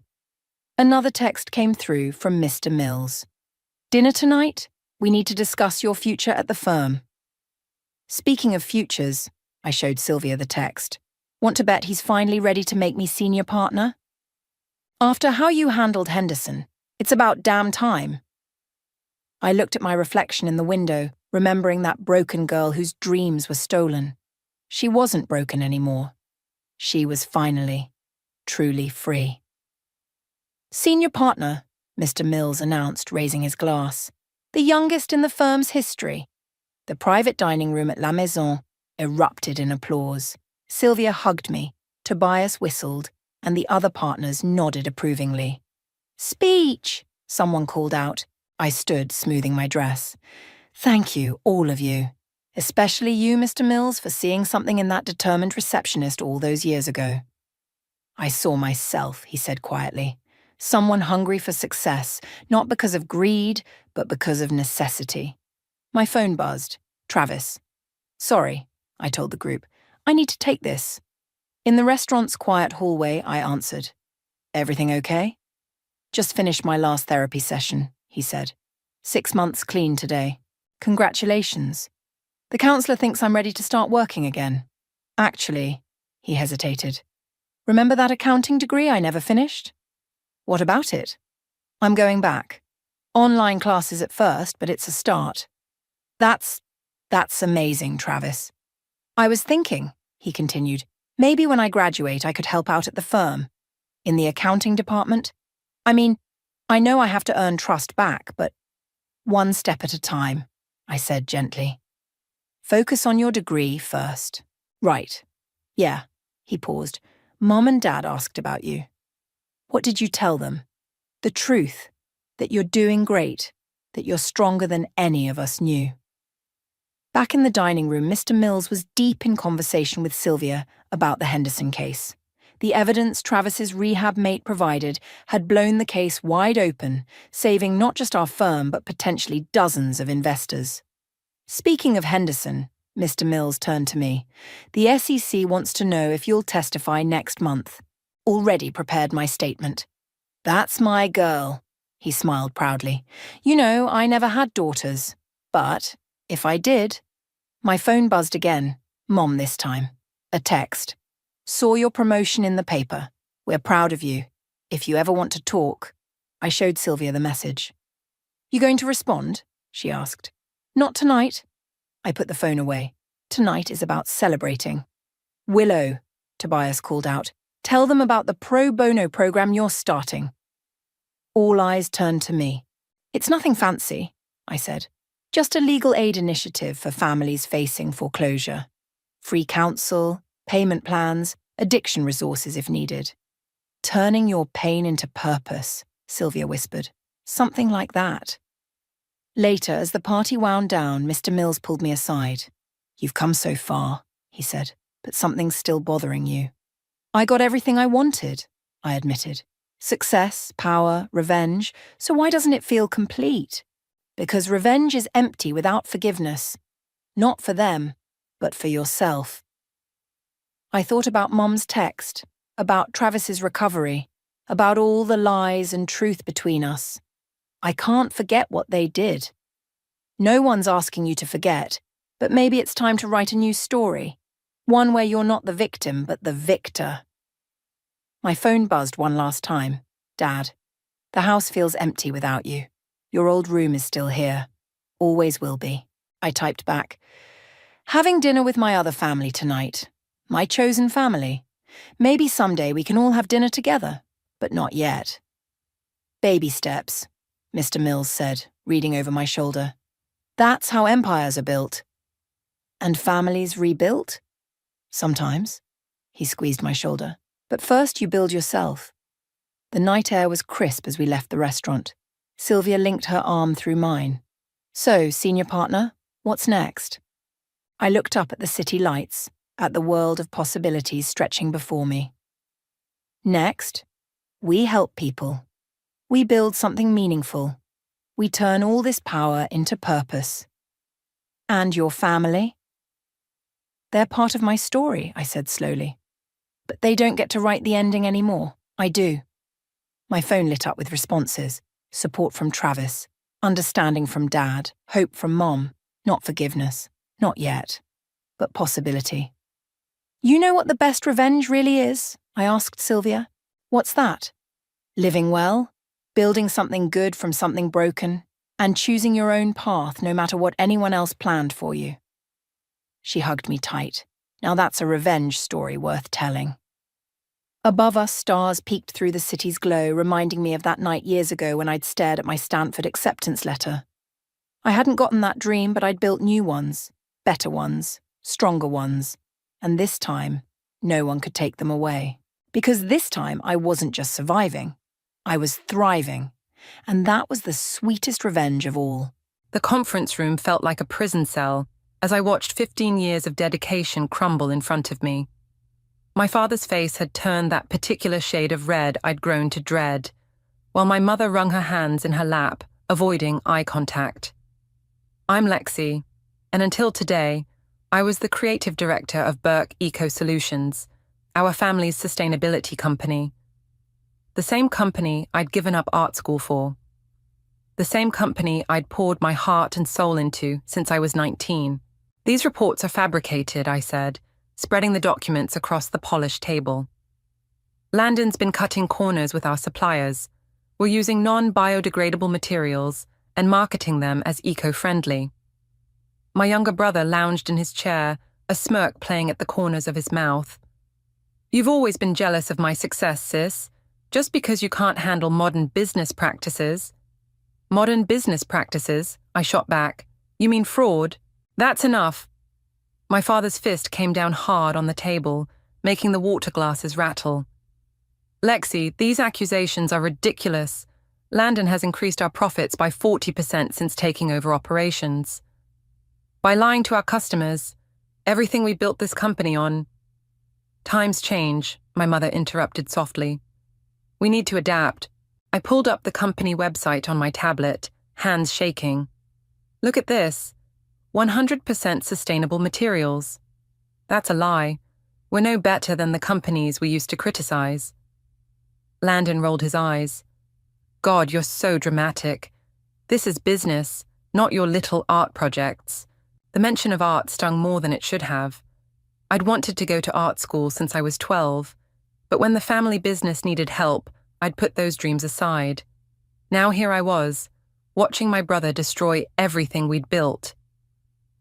Dad, I pleaded, remember what you always said. Integrity first, profit second. That was before we nearly went bankrupt, he replied coldly. Landon saved us, by turning us into exactly what we fought against. I stood up, my chair scraping against the floor. I have proof, real proof. If this gets out... It won't get out, Landon cut in, his voice dangerous, because you're fired. The room went silent. I looked at my father, waiting for him to object, to defend me, to remember all the nights I'd stayed late helping him with paperwork, all the weekends I'd sacrificed. Instead, he nodded. It's for the best, Lexi. You're clearly not aligned with our new direction. New direction? I laughed, but it came out more like a sob. You mean selling out everything we believed in? My mother finally looked up. Please, sweetie, don't make this harder than it needs to be. I'm trying to save our company, I was shouting now, tears burning in my eyes. Our reputation, our legacy. Security will escort you out, Landon said, already typing on his phone. Clear your desk by 5. I looked at each of them. My mother's averted gaze, my father's stern disappointment, Landon's satisfied smirk. 15 years of loyalty, reduced to this moment. You're making a mistake, I said, gathering my things. When this comes out, and it will come out, you'll lose everything. My father stood, his voice ice cold. Get out, Lexi. You're not our daughter anymore. The words hit like a physical blow. I straightened my spine, years of suppressed anger finally breaking free. Fine, but remember this moment, Dad. Remember it when it all falls apart. I walked out of that conference room with my head high, past the shocked faces of employees I'd worked with for years. In my office, I didn't bother taking much, just my personal photos, my sketchbook, and a small potted succulent Riley had given me last Christmas. As security watched me leave, I heard Landon's voice behind me. Don't forget to turn in your keycard, sis. I turned around one last time, meeting his eyes. You know what, Landon? Keep it. You'll need a reminder of how things used to be when this house of cards collapses. The glass doors closed behind me with a final click. Standing on the sidewalk, clutching my sad little box of belongings, I should have felt defeated. Instead, I felt something else stirring. Determination, maybe. Or revenge. My phone buzzed. A text from Riley. Heard what happened. Meet me at Cafe Luna in 20. Think I might have an interesting proposition for you. I smiled, wiping away the last of my tears.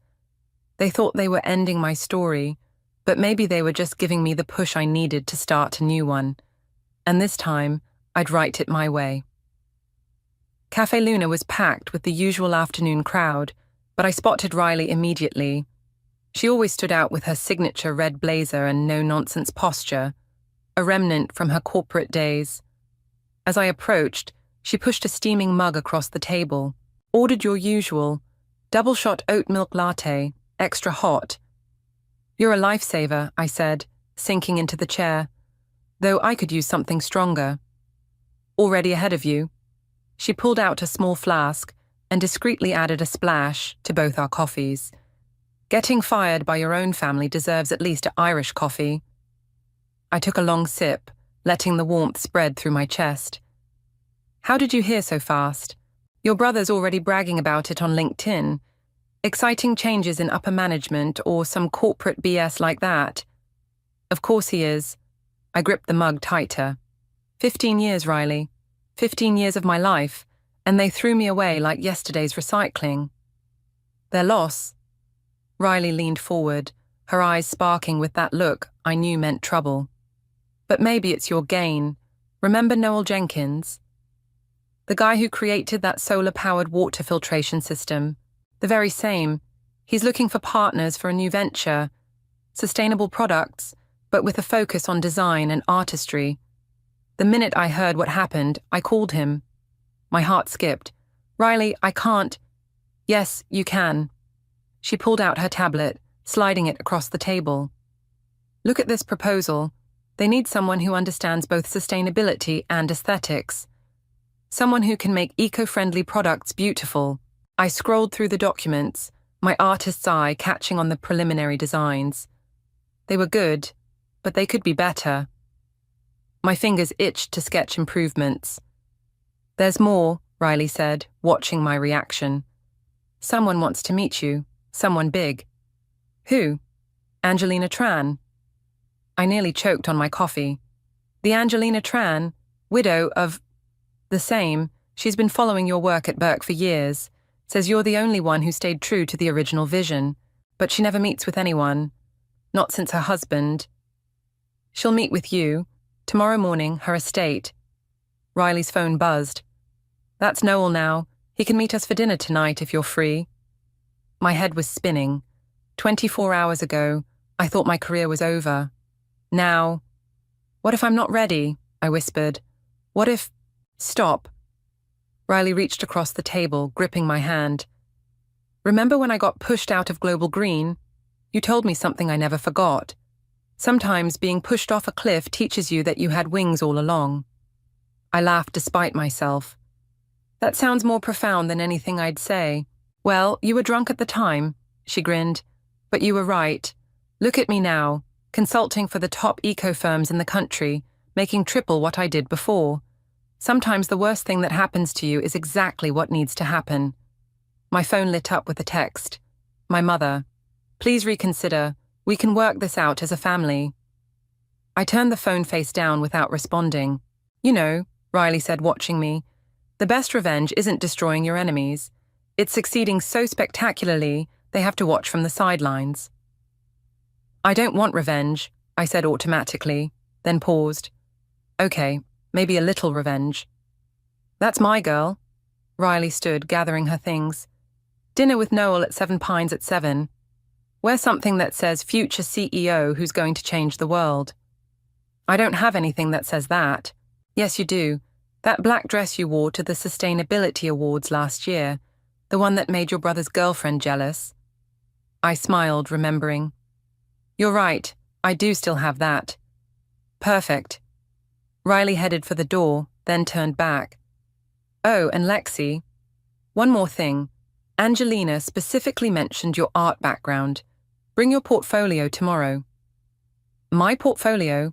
But I haven't drawn anything in years. Might want to fix that before morning. She winked. Sometimes the dreams we give up come back around when we're ready for them. After she left, I sat there for a long moment, staring at my reflection in the cafe window. The woman looking back at me didn't look defeated anymore. She looked ready. I pulled out my old sketchbook from the box of office belongings and opened to a fresh page.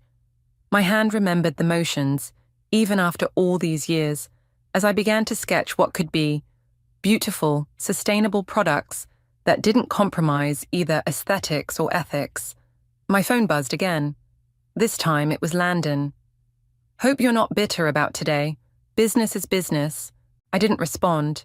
Instead, I kept sketching, each stroke of the pencil feeling like a step forward on a new path. My path. Tomorrow couldn't come soon enough. Angelina Tran's estate loomed before me, a modernist masterpiece of glass and sustainable bamboo. The security guard checked my ID twice before letting me through the gates, his expression suggesting visitors were rare here. An elderly housekeeper led me through a maze of corridors filled with contemporary art. She stopped at a sunlit conservatory, where a small woman in her 60s sat surrounded by exotic plants, sketching in a leather-bound notebook. Mrs. Tran, the housekeeper announced, Miss Lexi is here. Angelina looked up, her dark eyes sharp and assessing. Right on time. I appreciate punctuality. She gestured to the chair across from her. Sit, tea. Yes, thank you. I perched on the edge of the seat, clutching my portfolio. Green tea, Margaret, Angelina called out, and those almond cookies I like. Once we were alone, she set aside her notebook. So, you finally left Burke. I didn't exactly. You were pushed out, I know. I've been watching your family's company destroy itself for months now. She leaned forward. Show me your portfolio. I handed it over, my hands trembling slightly. She flipped through it slowly, her expression unreadable. These designs, she said, pointing to my newest sketches from last night. When did you do these? Yesterday, after everything happened. Interesting. She turned another page. You know, your father came to me 15 years ago, begging for investment money. This was news to me. He never mentioned, of course not.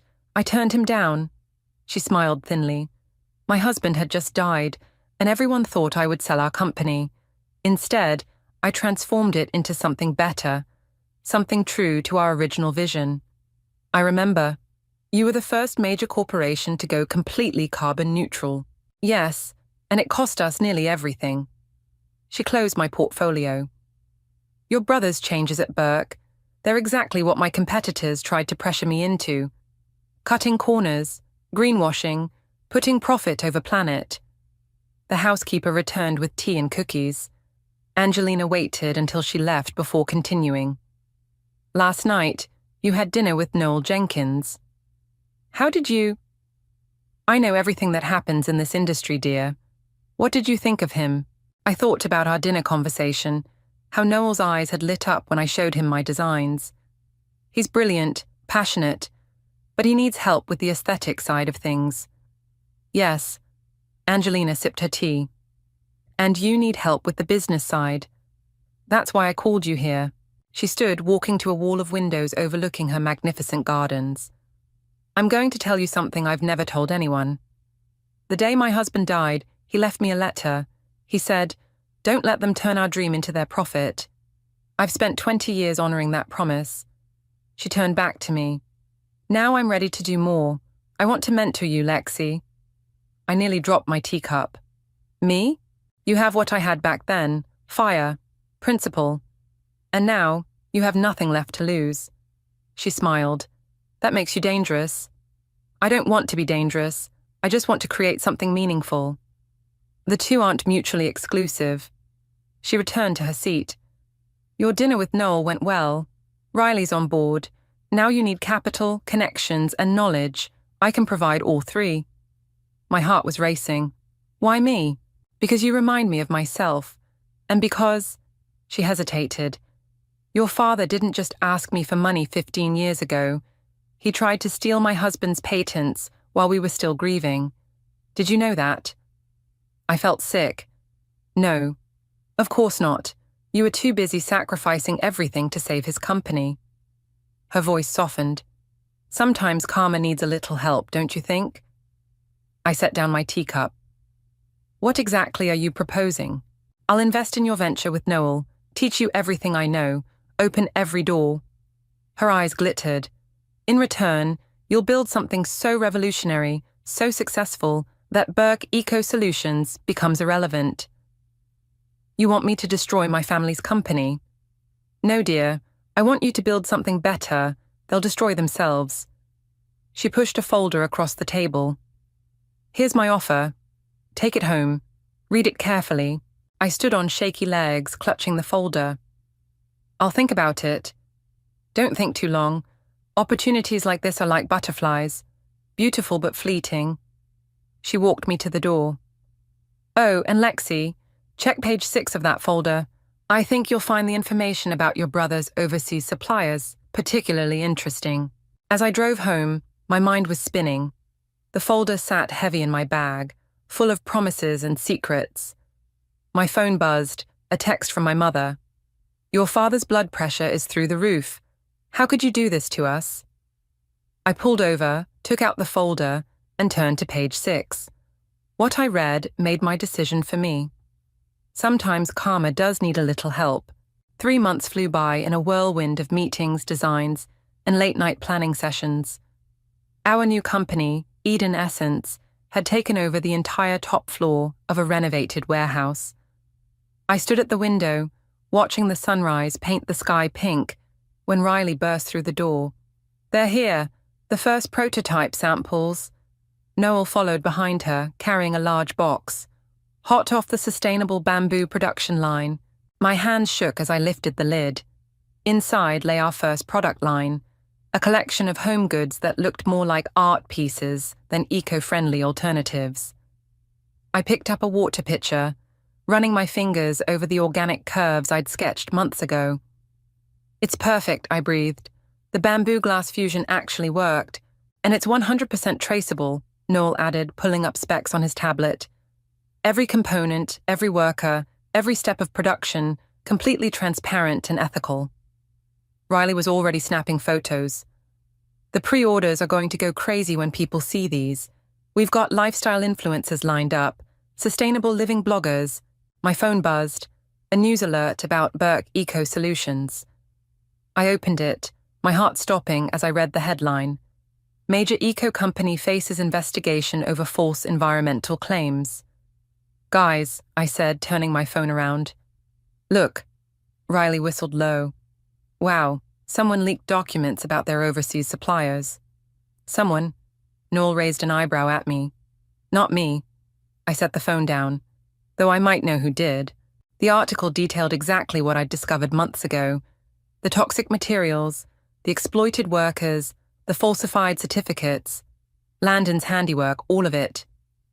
"Your timing is impeccable," came a voice from the doorway. Angelina stood there, elegant as ever in her signature black pantsuit. "The market is about to have a very large hole in it, one that Eden Essence can fill." "Mrs. Tran," Noel scrambled to his feet. "We weren't expecting you until the board meeting. I like to surprise people." She walked over to inspect our prototypes. "Excellent craftsmanship. The design is inspired." She picked up one of my sketches. "You found your voice again, Lexi." Before I could respond, my phone started ringing. Mom's face flashed on the screen. "Take it," Angelina said. "It's time." I stepped into the hallway, heart pounding. "Hello?" "How could you?" Mom's voice was raw. "The FBI is here, Lexi. They're going through everything." "I didn't. Your brother is being questioned. Your father's in the hospital. His heart, Lexi. His heart." My own heart clenched, but I forced my voice to stay steady. "I warned you, Mom. I showed you the evidence months ago. You chose not to listen." "We're your family." "No," I said quietly. "You made it very clear I wasn't family when you chose Landon's lies over my truth." I ended the call and walked back into the office, where Riley was organizing our product launch presentation. "You okay?" she asked. "Better than okay." I picked up one of our prototypes, a solar-powered lamp that looked like a piece of abstract sculpture. Let's change the world. The next few hours were a blur of activity. Our marketing team arrived, photographers set up shoots, and social media started buzzing with teasers. By afternoon, Jocker Eden Essence was trending. "Look at this," Noel said, showing me his phone. The top comment on our preview post read, "Finally, eco-friendly products that don't look like eco-friendly products." "Speaking of looking good," Riley called from her desk, "wait until you see tomorrow's Business Weekly. They're running a feature on female entrepreneurs in sustainable tech. Guess who's on the cover?" I groaned. "Please tell me you're joking." "Front page," Angelina confirmed, looking pleased. The former Burke Eco Solutions creative director, now revolutionizing sustainable design. The timing couldn't be better. My phone buzzed again, Landon this time. I declined the call. "You know," Noel said, studying our product line, "we should send a complete set to Burke Eco Solutions, as a professional courtesy." Riley snorted. "Professional courtesy my ass. You just want to twist the knife." "No," I said, an idea forming. "He's right, but not to twist the knife, to show them what they could have had if they'd stayed true to their principles." Angelina smiled that sphinx-like smile of hers. "Now you're thinking like a CEO." I looked around the room, at Riley's fierce loyalty, Noel's brilliant innovation, Angelina's steady guidance, and my own designs finally coming to life. This was what family should feel like. My phone lit up with another news alert. Burke Eco Solutions stock plummets amid scandal. I turned off my phone and picked up my sketchbook instead. Let's focus on tomorrow's launch. We've got a world to change. And for the first time since that day in the conference room, I felt nothing but gratitude for being pushed out. Sometimes you have to lose everything to find what you were meant to build. The launch party for Eden Essence was in full swing. Our renovated warehouse transformed into an eco-chic wonderland. Every major player in sustainable business was there, admiring our products displayed like museum pieces under soft, energy-efficient lighting. "Another magazine wants an interview," Riley said, appearing at my elbow with 2 glasses of organic champagne. "Forbes this time." I took a sip, watching the crowd. "How's the pre-order numbers?" "Off the charts. We've had to triple our production capacity." She grinned. "And Burke Eco Solutions just announced major layoffs." Before I could respond, a familiar voice cut through the crowd. "Lexi." My mother stood near the entrance, looking smaller than I remembered in her designer suit. The room suddenly felt too warm. "I've got this," Riley said, moving to intercept her, but I caught her arm. "No, let her come." Mom wound her way through the crowd, her eyes darting around the space. "This is impressive. What are you doing here? I needed to see you." She clutched her purse like a shield. "Your father's being indicted. Landon too. They're saying terrible things." "True things," I corrected quietly. "We need your help, your influence. If you could just speak to some people." "Mrs. Burke," Angelina's voice cut in smoothly as she appeared beside me. "How lovely to see you after all these years. I trust your husband's blood pressure has improved." Mum's face went pale. You did this." "No, your son did this. Your husband did this. I merely ensured the truth came to light." Angelina's smile was razor sharp. Karma, as they say, is a patient businesswoman. "We're family," Mum pleaded, turning back to me. "Doesn't that mean anything?" I set down my champagne glass. "It meant everything. That's why it hurt so much when you chose profit over principles, when you threw me away." "We didn't." "Yes, you did." I gestured to the space around us. "But look what happened. I found my real family. People who believe in the same things I do, who support each other instead of tearing each other down." A commotion near the door drew our attention. Landon pushed his way inside, his usual polished appearance notably disheveled. "Security," Riley called out, but I waved them off. "Let him come." Landon stormed over, his face red. "Happy now, sis? Everything we built is falling apart." "Everything you destroyed, you mean?" I corrected. "I tried to warn you." "Those documents were confidential. You had no right." "I didn't leak them, Landon, but I'm glad someone did." He laughed bitterly, gesturing at the displays. "So, this is your revenge? Pretty products for rich hippies." Noel stepped forward. "Your sister just secured contracts with 3 major retail chains. These pretty products will be in every major store by next quarter. At prices people can actually afford," Riley added, "with complete supply chain transparency." "You're finished, Landon," I said quietly. "But it didn't have to be this way. You chose this." "Your father is sick because of you," Mom cut in. "No," Angelina interrupted. "He's sick because he couldn't face the consequences of his own actions. Just like he couldn't 20 years ago when he tried to steal my husband's patents." Mom's face went white. "How did you—" "Please leave," I said, suddenly tired. "Both of you. Enjoy the party favors on your way out. They're all sustainable, of course." "This isn't over," Landon snarled. "Actually, it is." I nodded to security, who finally moved in. "Your company is facing federal charges, Landon. Maybe focus on finding a good lawyer instead of threatening me." As they were escorted out, I felt a hand on my shoulder. It was Angelina. "You handled that perfectly," she said, "like a true CEO." "Speaking of which," Riley cut in, "the Times reporter is ready for your interview. They want photos with the product line." I straightened my shoulders, smoothed my dress. "Let's give them something to write about." The rest of the evening passed in a blur of interviews, congratulations, and partnership offers. Near midnight, as the last guests were leaving, I found myself alone with my core team. "To Eden Essence, Noel raised his glass. And to Lexi, who proved that doing good can look good too. To Karma, Riley added with a wink. To family, I said, looking at each of them. The one we choose. My phone buzzed. Another news alert about Burke Eco Solutions, but I didn't open it. I didn't need to. My success wasn't about their failure anymore. It was about staying true to my principles, about creating something meaningful. Ready for tomorrow? Angelina asked, gathering her things to leave. The real work begins now. I looked around at our beautiful space, at the products we'd created, at the team we'd built. Bring it on.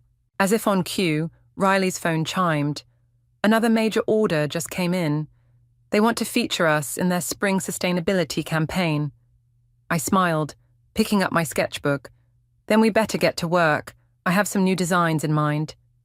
The night view of the city sparkled through our windows, full of promise and possibility. Sometimes the best revenge isn't revenge at all. It's living well, on your own terms.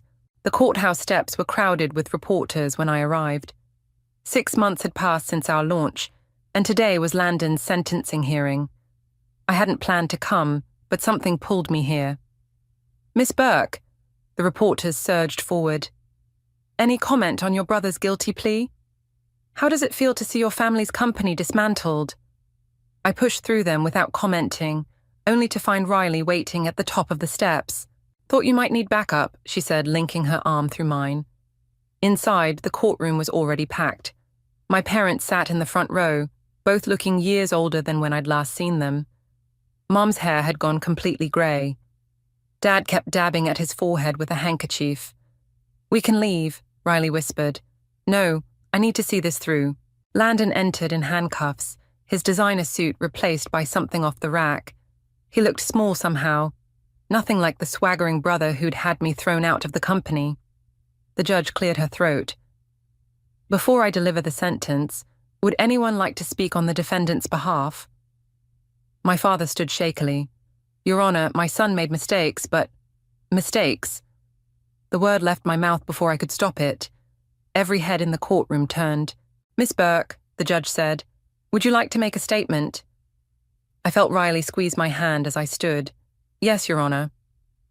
Walking to the podium, I finally met Landon's eyes. There was no smirk now, no arrogance, just fear.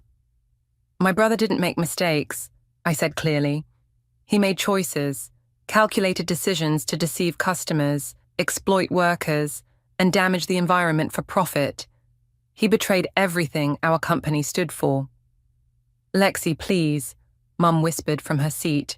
But, I continued, he's not the only one responsible. Our father encouraged it. Our mother enabled it. They chose profit over principle, and now thousands of people have lost their jobs because of it. The judge leaned forward. Are you asking for a harsh sentence, Miss Burke? No. I took a deep breath. I'm asking for rehabilitation. My brother's smart. He's talented. If he used those skills to actually help the environment instead of exploiting it. I turned to face Landon directly. You could still do something meaningful with your life. The judge nodded thoughtfully. After a moment, she spoke. Mr. Burke, please rise. Landon stood, his shoulders hunched. Taking into account your guilty plea and your sister's statement, I sentence you to 4 years in federal prison, followed by 3 years of supervised release. During that time, you will work with environmental cleanup initiatives.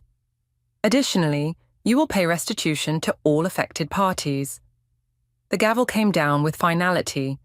As Landon was led away, he caught my eye one last time. I'm sorry, he mouthed. Outside, my parents were waiting. That was kind of you, Dad said stiffly, speaking for him like that. I didn't do it for him. I squared my shoulders. I did it because revenge doesn't solve anything. Building something better does. We've seen the news, Mom said quietly. Your company. It's everything ours should have been. Yes, it is. Maybe. Dad cleared his throat. Maybe we could talk. About the future. About rebuilding. No. The word came out gentle but firm. I'm not coming back to fix what you broke. I'm building my own legacy now. But we're still your parents, Mom pleaded. Yes, you are. And maybe someday we can have a relationship again. But not a business one. Never again. My phone buzzed. A text from Noel. Turn on CNBC now. Riley already had it pulled up on her phone. The headline made my heart stop. Eden Essence selected for Global Environmental Innovation Award. What's happening? Dad asked, trying to peek at the screen. Life, I said, smiling. Life is happening. Goodbye, Mum. Dad, take care of each other. Walking down those courthouse steps felt like walking into a new chapter. Riley linked her arm through mine again. You okay? Better than okay. I showed her another text, this one from Angelina. Come to the office. Time to discuss international expansion. Speaking of expansion, Riley grinned. Wait until you see the latest sales figures. We're not just beating Burke's old numbers, we're demolishing them. That's not what matters anymore. No? She raised an eyebrow. No. What matters is that somewhere, someone is using our products and realizing that doing the right thing can be beautiful too. We reached my car, where the media was still waiting. This time, I stopped. Miss Burke, what's your response to the verdict? I looked directly into the cameras. The only response that matters is action. Want to know what I think? Come to Eden Essence tomorrow. We're announcing something big. Riley laughed as we drove away. You're such a tease. They don't know about the solar project yet. They will tomorrow. I smiled, thinking of the designs waiting on my desk, of the future we were building. Sometimes the best way forward isn't looking back at all. The Global Environmental Innovation Awards ceremony buzzed with anticipation. I sat between Riley and Noel, trying not to fidget with my sustainable silk dress, a prototype from our new clothing line. Relax, Riley whispered. You've got this. Easy for you to say. You're not giving the keynote. Ladies and gentlemen, the MC announced, please welcome our next speaker, the CEO of Eden Essence, and this year's Innovation Award recipient, Lexi Burke. The applause felt surreal as I walked to the podium. Faces looked up at me expectantly. Industry leaders, environmental activists, and there, in the front row, Angelina nodding encouragingly. A year ago, I began, I sat in a conference room and watched everything I believed in crumble. My family's company, which had pioneered sustainable business practices, chose profit over principle. I lost my job, my family, and my purpose, or so I thought. The room was silent now, hanging on every word. But sometimes losing everything is just life's way of making room for something better. Today, Eden Essence isn't just a company, it's a movement. We're proving that sustainability doesn't mean sacrifice, that doing good and looking good aren't mutually exclusive. I clicked to the first slide, showing our solar project designs. I'm excited to announce that Eden Essence is partnering with global architecture firms to integrate our solar-powered art installations into urban spaces. Imagine city parks, powered by sculptures that are both beautiful and functional. Imagine public spaces that celebrate sustainability instead of hiding it. The next slide showed our new clothing line, and this is just the beginning. Today we're launching Eden Wear, fashion that's completely traceable, sustainable, and designed to last. No more fast fashion, no more hidden supply chains. Movement at the back of the hall caught my eye. My parents slipped in, taking seats in the last row. I faltered for a moment, then continued stronger. But the real innovation isn't in our products. It's in our promise, complete transparency. Every material, every worker, every process, visible to all. Because we believe that when you have nothing to hide, you have everything to gain. The applause was thunderous. As I returned to my seat, my phone lit up with a message from an unknown number. Landon, from prison. Watching the live stream. You were right all along. Proud of you, sis. I tucked the phone away as the award presentation began. When they called my name again, I walked up with my team. This award belongs to all of us, I said, holding up the recycled glass trophy. To everyone who believed that doing the right thing is always the right choice. At the reception afterward, Angelina appeared with a tall man in an impeccably tailored suit. "Lexi, meet Marcus from Goldman Sachs. He's interested in taking Eden Essence public." My eyes widened. "Public? But we're barely a year old." "Your growth metrics are unprecedented," Marcus said. "And your brand loyalty? I haven't seen numbers like these since Apple." Before I could respond, I felt a tap on my shoulder. Mum stood there, Dad beside her. "Your speech," she said softly. "It was beautiful." "Thank you." I turned to introduce them to Marcus, but he and Angelina had tactfully disappeared. "We've been following everything," Dad said. "Your success, your innovations. You've built something remarkable." "We were wrong," Mom added, "about everything. We wanted to tell you that." I studied their faces, the genuine regret, the pride they'd never shown before. "Would you like to see our new designs?" I heard myself ask. Their faces lit up. As we walked toward the display area, Riley intercepted us. "Sorry to interrupt, but Tokyo's on the line. They want to move up the launch date." "Go," Dad said. "We can catch up another time. Maybe dinner next week?" I nodded slowly. Dinner would be nice. After they left, Noel appeared with champagne. "To our fearless leader." "To all of us," I corrected, including Riley and the rest of our team gathering around. "Speaking of all of us," Riley grinned, "wait until you see tomorrow's Times. They're calling us the future of ethical business." "No pressure," I laughed. The evening wound down, but the energy remained electric. As we gathered for one last team photo, I caught my reflection in the window. I barely recognized the confident woman looking back at me. "Hey," Riley nudged me. "Where'd you go just now?" Just thinking about that conference room a year ago, how losing everything turned out to be the best thing that ever happened to me. "To us," she corrected. "Now, about Tokyo." I smiled, pulling out my sketchbook, the same one I'd carried out of Burke Eco Solutions that last day. "I have some ideas, because that's the thing about rock bottom. It's a pretty solid foundation to build something extraordinary."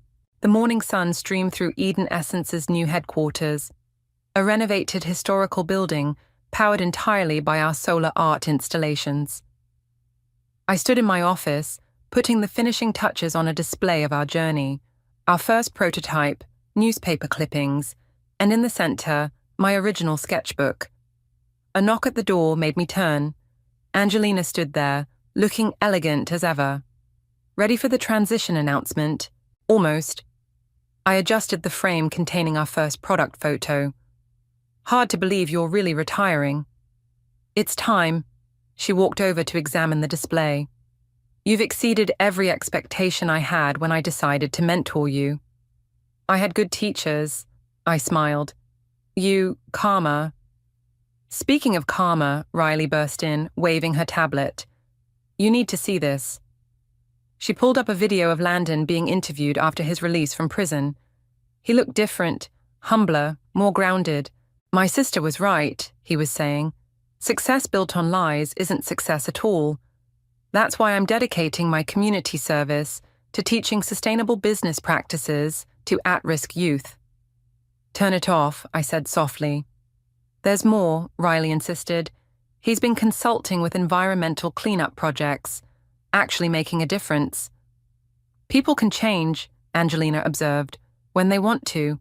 My phone buzzed, a text from Mom. "We're here for the announcement. Your father's nervous but excited." "They're really doing it?" Riley asked, reading over my shoulder. I nodded. "Dad's officially transferring what's left of Burke Eco Solutions to Landon's youth program. They're converting the old offices into a sustainability education center." "Full circle," Angelina smiled. "Now, shall we give them something to talk about?" We headed to the conference room, now packed with media, employees, and industry leaders. Noel was already at the podium, running through our latest quarterly results. "And now," he said, beaming, "the moment everyone's been waiting for. Please welcome our CEO, Lexi." The applause was warm as I took the stage. In the audience, I spotted my parents sitting next to Landon. Mom gave me a thumbs up. When we launched Eden Essence, we had a dream of making sustainability beautiful and accessible. Today, that dream has grown beyond anything we imagined. Our solar art installations power cities worldwide. Our products have made eco-friendly living the new normal. I gestured to Angelina to join me. Mrs. Tran has been our guiding light, our mentor, and our biggest supporter. Today, as she steps into retirement, we're not just celebrating her legacy, we're building on it. I'm proud to announce that Eden Essence is establishing the Tran Foundation for Environmental Innovation with an initial endowment of $50 million. Angelina's usually composed face showed genuine surprise. We hadn't told her about this part, but that's not all, I continued. The Foundation's first project will be partnering with a new sustainability education center run by someone who learned the hard way that principles matter more than profit. Landon stood up, straightening his tie. Thank you, sis. I won't let you down. Not again. The press conference dissolved into excited chatter as reporters rushed to get comments. In the chaos, I felt a hand on my arm. Dad, I've never said this, he said, voice rough with emotion.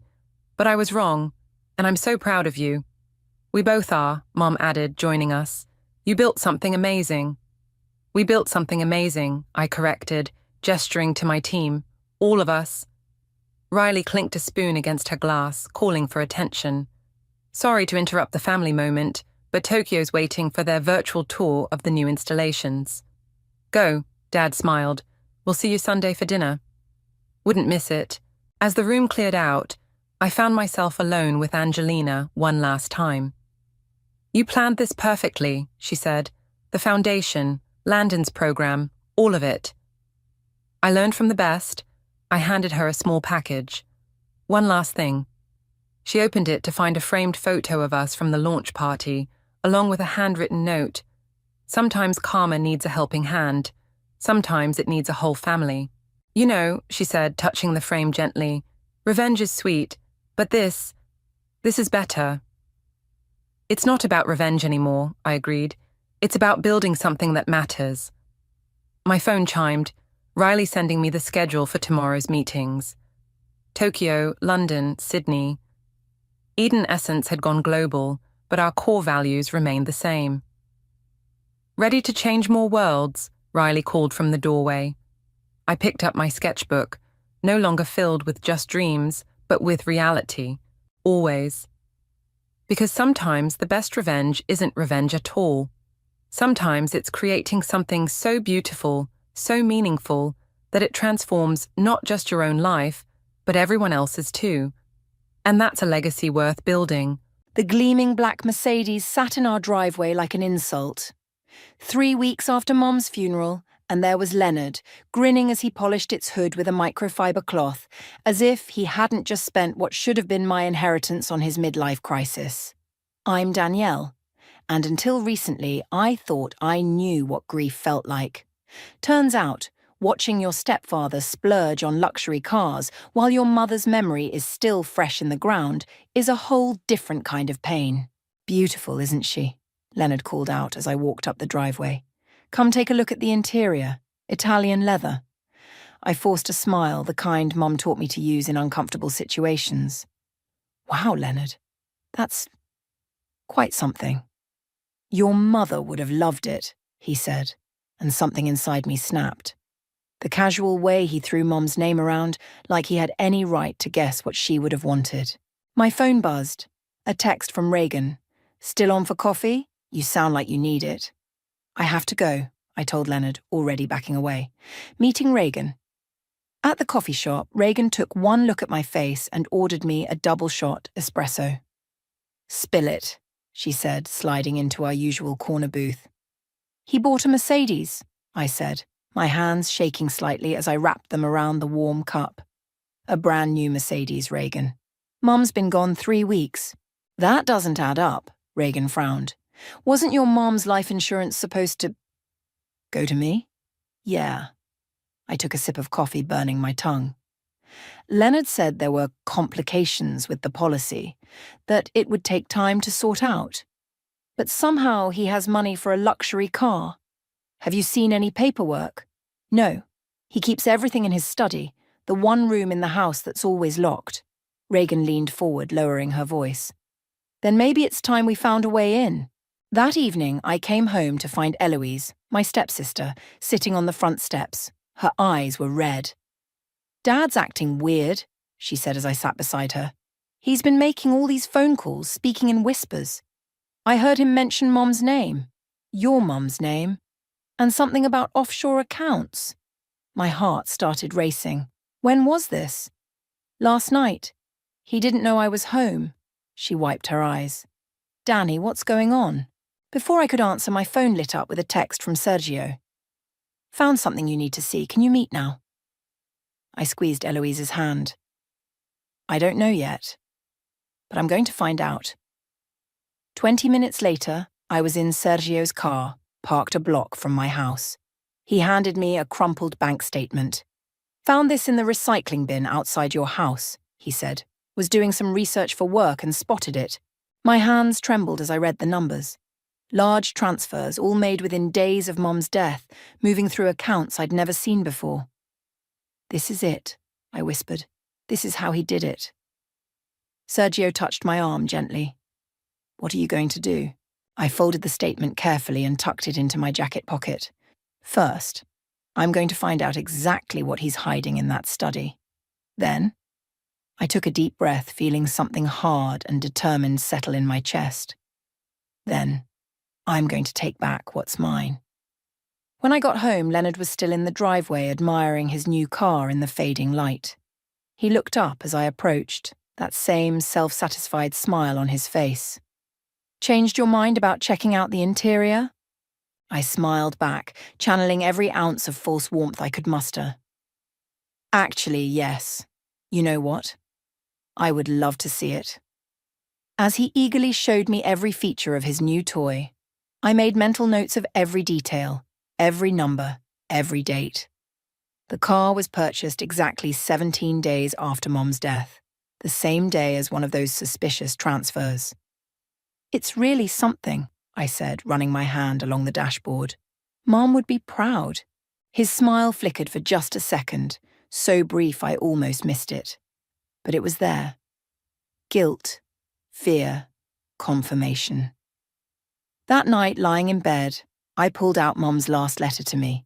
Trust your instincts, mi amor, she'd written. You're stronger than you know. I touched the words gently, feeling the indent of her pen strokes under my fingers. I won't let him get away with this, Mom, I whispered into the darkness. I promise. We need to be smart about this, Reagan said, spreading documents across her kitchen table. One wrong move and Leonard could destroy everything. I nodded, studying the bank statement Sergio had found. 3 days had passed since discovering it, and we'd been gathering intel ever since. The transfers all went through some company called Horizon Ventures. Shell company, Sergio said, looking up from his laptop. I did some digging. It was registered 2 months before your mum passed away. My stomach churned. He was planning this before she even died? Look at this, Reagan pointed to her screen. Leonard's been making regular trips to the First National Bank downtown, every Tuesday like clockwork. That's his long lunch break, I said, pieces clicking into place. He always says he's meeting clients. My phone buzzed. Eloise, Dad's in his study, door's unlocked for once. Home alone. Now's our chance, I said, showing them the text. I need to get in there. I'll drive. Sergio stood up.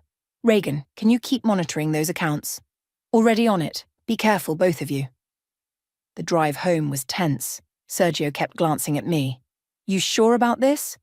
Mom always said the truth comes out eventually. I gripped the door handle. I'm just helping it along. We pulled up 2 houses down. Through the living room window, I could see Leonard's silhouette moving in his study. Call me if anything feels off. Sergio squeezed my hand. I mean it, Danny. I walked casually up the driveway, phone pressed to my ear like I was on a call. The front door opened silently, thank God for Mom's insistence on WD-40 on all the hinges. Leonard's voice drifted from the study. Yes, I understand the risks. No, she doesn't suspect anything. I crept closer, my heart pounding so loud I was sure he'd hear it.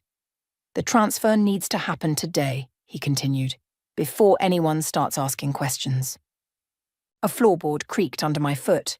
Leonard's voice stopped. "I'll call you back," he said quickly. I darted into the kitchen just as his study door opened, grabbed a glass, filled it with water. "Danielle," Leonard appeared in the doorway. "When did you get home?" "Just now," I took a sip. "Thirsty." He studied me for a moment, then smiled that fake smile I'd grown to hate. "Actually, good timing. I wanted to talk to you about the insurance situation." "Oh?" I leaned against the counter, trying to look casual. "It's more complicated than we thought. Might take months to sort out." He straightened his tie. "These things happen, unfortunately." "Right," I nodded. "These things happen." The moment he left for his afternoon appointment, I raced to the study. Eloise met me at the door. "You have maybe 20 minutes, she whispered. "He forgot some papers. He'll be back for them." My hands shook as I photographed everything I could find: bank statements, transfer records, emails. A folder labelled Maureen Final Arrangements caught my eye. Inside was Mum's real insurance policy, the one that named me as sole beneficiary, the one Leonard had hidden. "Danny!" Eloise hissed from the doorway. "Car just pulled up." I shoved everything back in place and slipped out, heart racing. Made it to my room just as the front door opened. "Forgot my briefcase," Leonard called up the stairs. That evening, I met Sergio and Reagan at our favourite diner. The vinyl booth squeaked as I pulled out my phone. "Look at these," I said, showing them the photos. "He forged Mum's signature, changed the beneficiary to himself."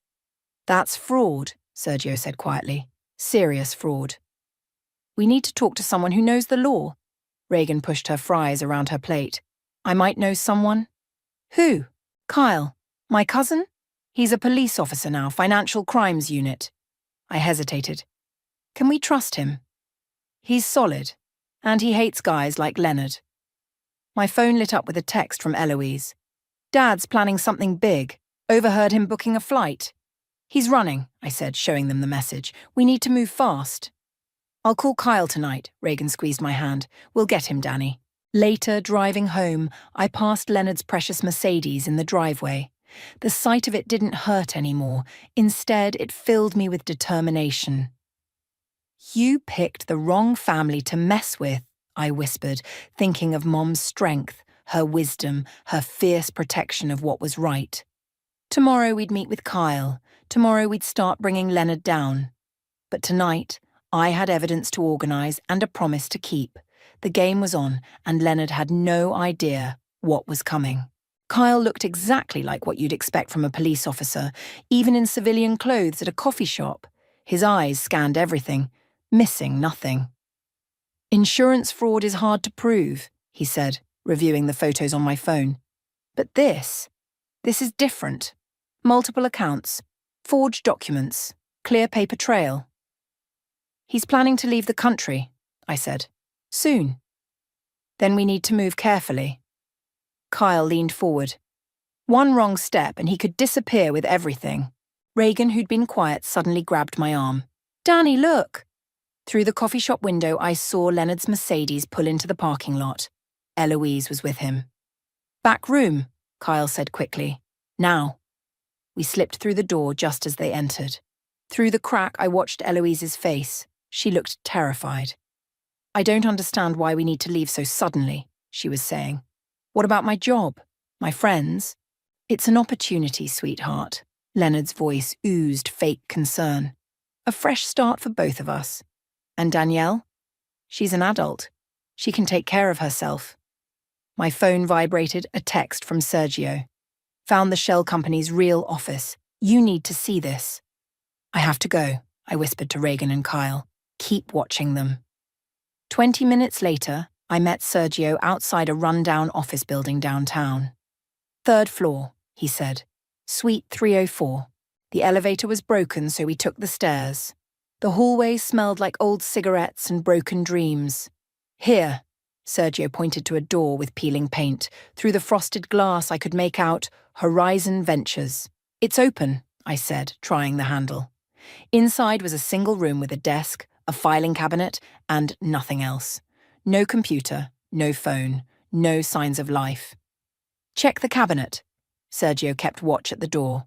The drawer squealed as I pulled it open. Inside, a single folder labelled Martinez Estate. Bingo, I whispered, pulling out my phone to photograph everything. Someone's coming, Sergio hissed.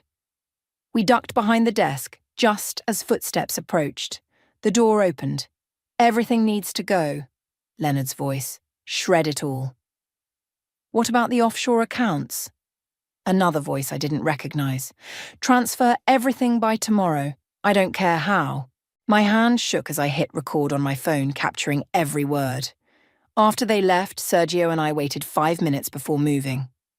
We need to get these to Kyle, I said, clutching the folder. Back at Reagan's place, Eloise was waiting for us. Her eyes were red. He's making me pack, she said. Says we're leaving tomorrow night. Dubai. Dubai? Reagan exchanged looks with Kyle. No extradition treaty. There's more. Eloise pulled out her phone. I recorded him talking to his lawyer. The recording played, Leonard discussing how to liquidate assets, transfer funds, make it all disappear. This is good, Kyle said, really good, but we need the original documents. They're in his safe, Eloise said, behind the painting in his study. I've seen him open it. I know the combination. My heart raced. When? He has a dinner meeting tonight, 7 to 9. That's our window, Kyle said, but we need to be careful. If he suspects anything, I'll keep him at dinner. Eloise stood up. Text me when you're done. After she left, Kyle turned to me. You understand the risks? If we're caught... Mom always said courage isn't about not being scared, I replied. It's about doing what's right anyway. The plan was simple. Sergio would watch the restaurant, Reagan would monitor the house perimeter, Kyle would wait in his car around the corner, and I would get the documents. At 7:15, Eloise texted, He's here. Ordering drinks. I slipped into the house, my heart pounding. The study door opened silently. The painting swung away easily, revealing the safe. My fingers trembled as I input the combination Eloise had given me. 10, 24, 62. Click. Inside were stacks of documents, USB drives, and a manila envelope marked Contingency. My phone buzzed. Reagan. Car just pulled up. I froze. Leonard wasn't supposed to be back for hours. Get out now, Kyle texted. Back door. I grabbed everything, shoved it in my bag, and ran. Behind me, I heard the front door open. Hello? Leonard's voice. Anyone home? I slipped out the back door just as his footsteps reached the study. In Kyle's car, my hands wouldn't stop shaking. Did you get everything? He asked. I opened my bag, showing him the contents. Everything. Good, he said, starting the engine. Because tomorrow, Leonard Hudson is going to learn exactly what justice feels like. The flight to Dubai leaves at 11 p.m. tomorrow, Kyle said, spreading the documents across his desk at the police station. We need to move before then. Dawn was breaking outside, and we'd been up all night reviewing what we'd found in Leonard's safe. The evidence was damning. Forged signatures, falsified bank statements, offshore account details. Look at this, Reagan pointed to a document. He started moving money the day after your mum went into hospice. My coffee cup cracked in my grip. He knew exactly what he was doing. There's something else, Sergio said quietly, holding up a USB drive we'd found. You need to see this. He plugged it into Kyle's computer. Video files appeared. Security footage from Mum's hospital room. Leonard, alone with her, papers spread across her bed. Turn up the volume, Kyle said. Just sign here, Maureen. Leonard's voice crackled through the speakers. It's for Danielle's future, I promise. My mother's hand, weak and shaking, signing documents she couldn't possibly read. That's elder abuse, Kyle said, his jaw tight, and fraud. We've got him. My phone buzzed. Eloise. Dad's acting weird, packing everything. Says we're leaving tonight instead. He knows, I said, showing them the message. He must have realized the safe was opened. We need to move now, Kyle stood up, before he runs. I'll call Judge Martinez, Reagan said. She owes me a favor. We can get the arrest warrant fast-tracked. No, I said, an idea forming. I have a better plan. 2 hours later, I walked into our house like nothing was wrong. Leonard was in the kitchen, talking rapidly on his phone. Yes, tonight. Change the tickets to tonight. I don't care about the cost. He hung up when he saw me. Danielle, I was just about to call you. Family emergency, Eloise and I need to travel. To Dubai? I interrupted, watching his face pale. Funny timing. How did you… Mom told me something before she died, I said, pulling out my phone. Want to hear it? I played the recording I'd found on the USB drive, one Leonard clearly didn't know existed. Mom's voice, weak but clear. If anything happens to me, watch Leonard. He's been asking about the insurance, about the accounts. Don't trust him, mi amor. Leonard's face turned from white to red. That's not… You can't. Can't what? Tell the truth? I stepped closer. Or did you think nobody would notice how you forced my dying mother to sign away her estate? His hand shot out, grabbing my arm. You don't understand. Let go of her. Sergio's voice came from the doorway. He'd been waiting outside, just as planned. Leonard released me, backing away. This is ridiculous. I'm calling my lawyer. Go ahead, I said, nodding toward the window where Kyle's unmarked police car had just pulled up. I'm sure they'd love to explain the elder abuse charges. You're bluffing, Leonard said, but his voice shook. Am I? I pulled out the documents from the safe. These say otherwise. So does the security footage. So do the offshore account records. His eyes darted to the door, calculating. Don't, Sergio warned, blocking the exit. What do you want? Leonard's voice was barely a whisper. Everything, I said. Every penny you stole, every account you opened, every lie you told. And you're going to give it all back. Or what? Or in about 30 seconds, Officer Kyle is going to walk through that door with a warrant. Your choice. Leonard's shoulders sagged. For the first time, I saw him for what he really was. A coward. The accounts, he said. I can transfer them back. Already done, Reagan's voice came from behind him. She'd slipped in through the back door. The bank's fraud department has been very helpful. Leonard sank into a chair, defeated. Outside, more police cars pulled up. One more thing, I said, pulling out Mom's letter, the real one, found in the safe. You're going to sign a confession. For her. Kyle entered, handcuffs ready. Leonard Hudson, you're under arrest for fraud, elder abuse. As they led him out, Eloise appeared at the top of the stairs, suitcase forgotten beside her. I'm sorry, she whispered. I should have said something sooner. I hugged her tight. You did the right thing when it mattered. Outside, they were putting Leonard in the police car. Our neighbours watched from their windows as his precious Mercedes was towed away. Evidence now. Your mum would be proud, Sergio said, taking my hand. I watched Leonard's car disappear around the corner, thinking of Mom's words. Trust your instincts, mi amor. She was right. She always was. It's not over, Kyle warned, joining us. There'll be trials, paperwork. I know, I said, but for the first time since Mom died, I can breathe again. The morning sun broke through the clouds, warming my face. Sometimes, justice feels exactly like this, like light breaking through darkness, like truth finally setting you free. The courthouse corridor felt colder than it should for a summer morning. Leonard's preliminary hearing was set to start in 20 minutes, and my stomach was doing backflips. Remember, Kyle said, adjusting his tie, stick to the facts. Don't let his lawyer rattle you. A door opened down the hall. Leonard emerged, flanked by his attorney. He looked smaller somehow, his designer suit hanging loose on his frame after 2 weeks in custody. Danielle, he called out, starting toward me. 2 bailiffs moved to block his path. Don't engage, Reagan whispered, squeezing my arm. But Leonard wasn't done. You're making a terrible mistake. I can explain everything. Save it for the judge. Kyle stepped between us. Your mother would be ashamed. Leonard spat. Something snapped inside me. I turned to face him. You don't get to talk about her, not anymore. Miss Martinez? A court clerk appeared. They're ready for you. The courtroom was smaller than I expected. Leonard's lawyer, a sharp-faced woman in an expensive suit, watched me like a hawk as I took the stand. Please state your name for the record. Danielle Martinez. Ms. Martinez, Leonard's lawyer approached. Isn't it true that your stepfather handled all your mother's financial affairs while she was ill? Yes, but... And isn't it also true that your mother trusted him completely with these matters? She trusted him because he lied to her.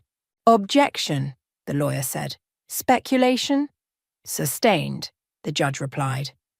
The questions continued, each one trying to twist the truth to make Leonard look like a caring stepfather rather than the thief he was. And the night you broke into Mr. Hudson's safe, the lawyer smiled coldly. Did you have permission to do that? Before I could answer, the courtroom door burst open. A woman in a business suit rushed in, whispering urgently to the prosecutor. Your Honor? The prosecutor stood. We've just received new evidence that's critical to this case. Leonard's face went pale. The new evidence was a video, security footage from Mum's bank, showing Leonard using her ID to access her safety deposit box 3 days before she died. The contents of that box, Kyle testified later, included Mrs. Martinez's original will and trust documents. Documents that Mr. Hudson claimed were lost. During a recess, Eloise found me in the hallway. There's more, she said, her voice shaking. Dad's secretary just came forward. She has emails, lots of them, planning all of this months before your mum got sick. Why didn't she speak up sooner? He was blackmailing her too. Eloise handed me her phone. Read these. The emails were damning. Leonard had orchestrated everything, planning each step of his deception with cold precision. Back in the courtroom, Leonard's lawyer looked rattled. Your Honor, we request a brief continuance to review this new evidence. Denied, the judge said. Mr. Hudson, please approach the bench. Leonard stood, his legs shaking visibly. Given the overwhelming evidence of fraud, elder abuse, and attempted flight, I'm denying bail. This case will proceed to trial. As they led Leonard away, he turned to me one last time. I can still fix this, he pleaded. Just tell them you made a mistake. The only mistake, I said clearly, was trusting you with Mom's life. Outside the courthouse, reporters waited with cameras and microphones. Kyle helped us navigate through them to his car. What happens now? Eloise asked, once we were safely inside. Now, Kyle said, we build an airtight case. That secretary's testimony is going to be crucial. My phone buzzed. A text from an unknown number. You think you've won? There's more you don't know. Meet me at Riverside Park, 8 p.m. Come alone. I showed it to Kyle. Could be a trap, he said. Could also be someone else Leonard scammed. I'm going, I said, but I won't be alone. That evening, with Kyle and Sergio hidden nearby, I walked to the designated meeting spot. A woman emerged from the shadows, middle-aged, well-dressed, familiar somehow. I'm Patricia, she said, Leonard's first wife. My heart skipped. First wife? There were others between me and your mother. She pulled out a thick envelope. And we all have stories to tell. As she shared her story, pieces of a larger puzzle fell into place. Leonard hadn't just stolen from Mom. He'd done this before, multiple times. Why come forward now? I asked. Because you did what none of us could, she said. You stood up to him, and now we all will. Walking back to where Sergio waited, I felt lighter somehow. Mom always said the truth has a way of bringing people together. You okay?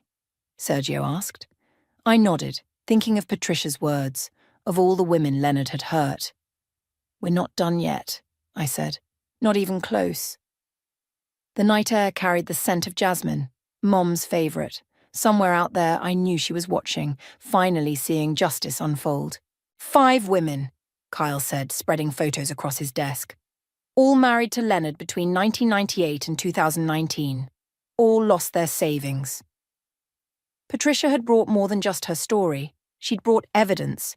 Years of bank statements, marriage certificates, divorce papers, and photographs. He always targeted wealthy widows, Patricia explained, pointing to each photo. Sarah in 98, me in 03, Maria in 08, Jessica in 13, Rebecca in 16, and then My mum, I finished quietly. Reagan, who'd been typing furiously on her laptop, looked up. Found something. Each time he used different shell companies, but the pattern's identical. The trial's in 3 days, Kyle said. This changes everything. My phone buzzed. A text from Leonard's lawyer. My client wants to make a deal. No deals, I said, showing Kyle the message. He faces everything he's done. The door burst open. Eloise rushed in, face flushed. Dad's trying to contact his overseas accounts. I just overheard his lawyer on the phone. Kyle grabbed his keys. We need to freeze those accounts now. Already done, a voice said from the doorway. A woman in an FBI jacket entered. Agent Roberts, we've been tracking Mr. Hudson's activities for months. Months? I stood up. You knew about this? We knew something was happening but couldn't prove it. Your evidence broke the case wide open. Suddenly, all our phones buzzed simultaneously. Breaking news alert. Local businessman Leonard Hudson escapes custody during hospital transport. What hospital transport? Kyle demanded. He wasn't scheduled for any. It was a fake transfer order. Agent Roberts was already on her radio. All units suspect is... The Mercedes, I interrupted. He'll go for the Mercedes. It's in police impound, Kyle started. No, Eloise pulled up her phone. It was released this morning. Some paperwork mix-up. It's back at the house. He's running, Reagan said, just like he planned before. Not this time, I grabbed my keys. I know where he'll go first. 20 minutes later, we watched Leonard's Mercedes pull up to First National Bank. He'd changed clothes, but his movements were frantic. He's after the safety deposit box, Patricia said from the back seat. There's always a backup plan with Leonard. Kyle's voice crackled over our earpieces. All units hold position. Let him enter the building. We watched Leonard disappear inside. 5 minutes later, he emerged clutching a small bag. Now, Kyle's voice commanded. Police cars appeared from every direction. Leonard froze, then ran straight toward where Sergio had parked our car. Got you, Sergio muttered, stepping out to block his path. Leonard changed direction, heading for an alley, but Reagan was there, and beyond her, Patricia and the other wives formed a line. Enough running, Patricia called out. Face what you've done. Leonard spun around, trapped. His eyes met mine as I stepped forward. You're just like your mother, he snarled, never knowing when to let go. No, I said. I'm the one who learned when to hold on, to the truth. He lunged suddenly, but Kyle was faster. The takedown was quick, professional. The bag Leonard carried split open, spilling bearer bonds and cash across the pavement. Add attempted escape and theft to the charges, Agent Roberts said, snapping handcuffs on him. As they led him away, Eloise approached him. Why, Dad? All these women, all these lives. Because he could, Patricia answered for him. Until now. Later that night, we gathered at Mom's favourite restaurant. Patricia and the other wives shared stories, not of victimhood, but of survival. To Maureen, Patricia raised her glass, who raised a daughter strong enough to stop him. And to all of us, Sarah added, for finding each other. My phone lit up with a message from Kyle. Leonard's talking, full confession, it's over. But it wasn't over. It was just beginning. Looking around the table at these women, survivors, fighters, mothers, I saw something Mum always talked about, the strength of truth, the power of standing together. There's one more thing, Patricia said, pulling out an old photo. Your mother wasn't just another victim, Danielle. She was the one who first suspected Leonard's pattern. She'd been gathering evidence quietly for months before she got sick.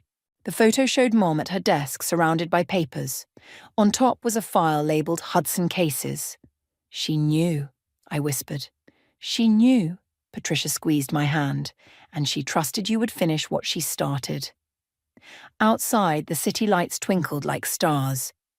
Somewhere in a cell, Leonard was finally facing the consequences of his actions. But here, in this moment, surrounded by the unbreakable bonds of shared experience and justice, I felt Mom's presence stronger than ever. The truth had won, just like she always said it would. The courtroom fell silent as Leonard was led in for sentencing. Gone was his designer suit, replaced by prison orange. Gone was his arrogant smile, replaced by defeat. All rise, the bailiff called out. I stood between Eloise and Patricia with Sergio, Reagan and the other wives filling the row behind us. Kyle sat near the front, his testimony having sealed Leonard's fate days earlier. Before I deliver the sentence, Judge Thompson said, would any of the victims like to make a statement? Patricia stepped forward first. Her voice shook but grew stronger with each word. You took more than money from us, Leonard. You took our trust, our dignity, our faith in love itself. Sarah went next, then Maria, Jessica, and Rebecca. Each story added another layer to Leonard's crimes, another life he'd tried to destroy. Finally, it was my turn. Your Honor, I began, looking directly at Leonard. My mother taught me that true strength isn't about taking from others, it's about standing up for what's right. Leonard wouldn't meet my eyes. She knew what you were, I continued. Even while she was dying, she fought to protect others from you. This sentence isn't just for me or for her. It's for every woman you ever targeted. Mr. Hudson, the judge leaned forward. Do you have anything to say? Leonard stood slowly. I never meant to. Save it, Eloise interrupted, standing up. For once in your life, Dad, just tell the truth. The silence stretched for a long moment before Leonard's shoulders slumped. I did it, he said quietly. All of it. I'm sorry. Leonard Hudson, Judge Thompson's voice filled the courtroom, for multiple counts of fraud, elder abuse, theft, and attempted escape, I sentence you to 25 years in federal prison. Additionally, you are ordered to make full restitution to all victims. The gavel struck with finality. As they led Leonard away, Eloise rushed out of the courtroom. I found her in the hallway, tears streaming down her face. He actually admitted it, she whispered. After all this time, sometimes the truth wins. I hugged her tight. Ms. Martinez? Agent Roberts approached. There's something you need to see. She led us to a conference room where Kyle waited with a stack of files. We found these in Leonard's storage unit, he said. Your mother's original research. She'd been tracking his activities for years. The files contained detailed notes, bank records, even photographs. Mom had documented everything. There's more, Agent Roberts said. She left this for you. She handed me a sealed envelope. Inside was a letter dated just days before Mom died. Mi amor, if you're reading this, then you've discovered the truth about Leonard. I'm sorry I couldn't tell you directly. He was watching too closely, but I knew you would figure it out. You have my strength, my determination, and most importantly, my heart for justice. The evidence is all here. Use it wisely. And remember, sometimes the biggest victories come from helping others heal. Te amo siempre, Mama. Look at this. Reagan pointed to a document. Your mom had set up a foundation to help victims of financial fraud. The paperwork was all ready. We could still do it, Patricia said. All of us together, help other women spot the warning signs. The Maureen Martinez Foundation, Eloise suggested, for justice and healing. My phone buzzed. A message from the bank. Leonard's overseas accounts had been seized. The restitution payments would begin immediately. It's really over, Sarah breathed. No, I said, holding up Mom's letter. It's just beginning. Outside the courthouse, reporters waited with cameras and microphones. Ms. Martinez, how do you feel about the sentence? What message do you have for other fraud victims?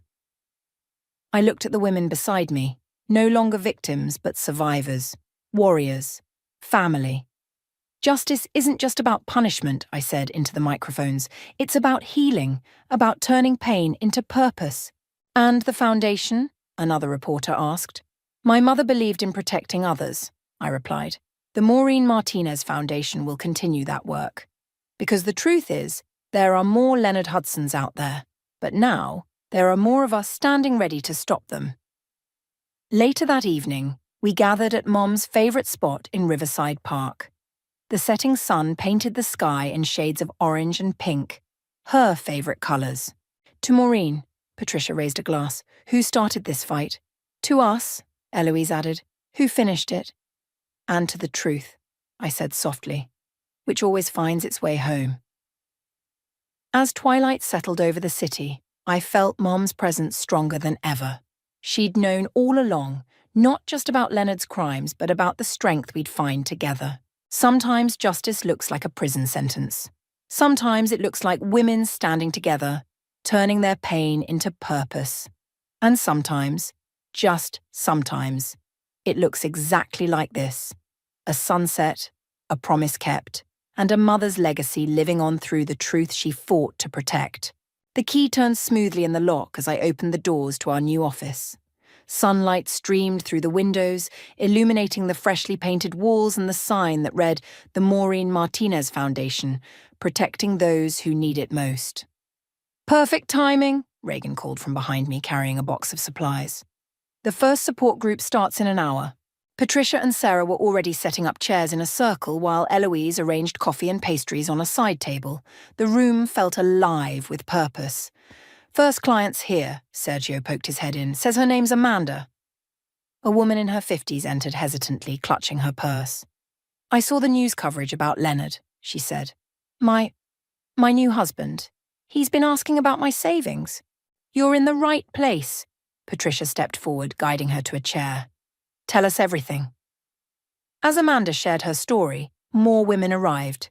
Each one carried a similar weight: the suspicion that something wasn't right, the fear of being foolish, the shame of potential betrayal.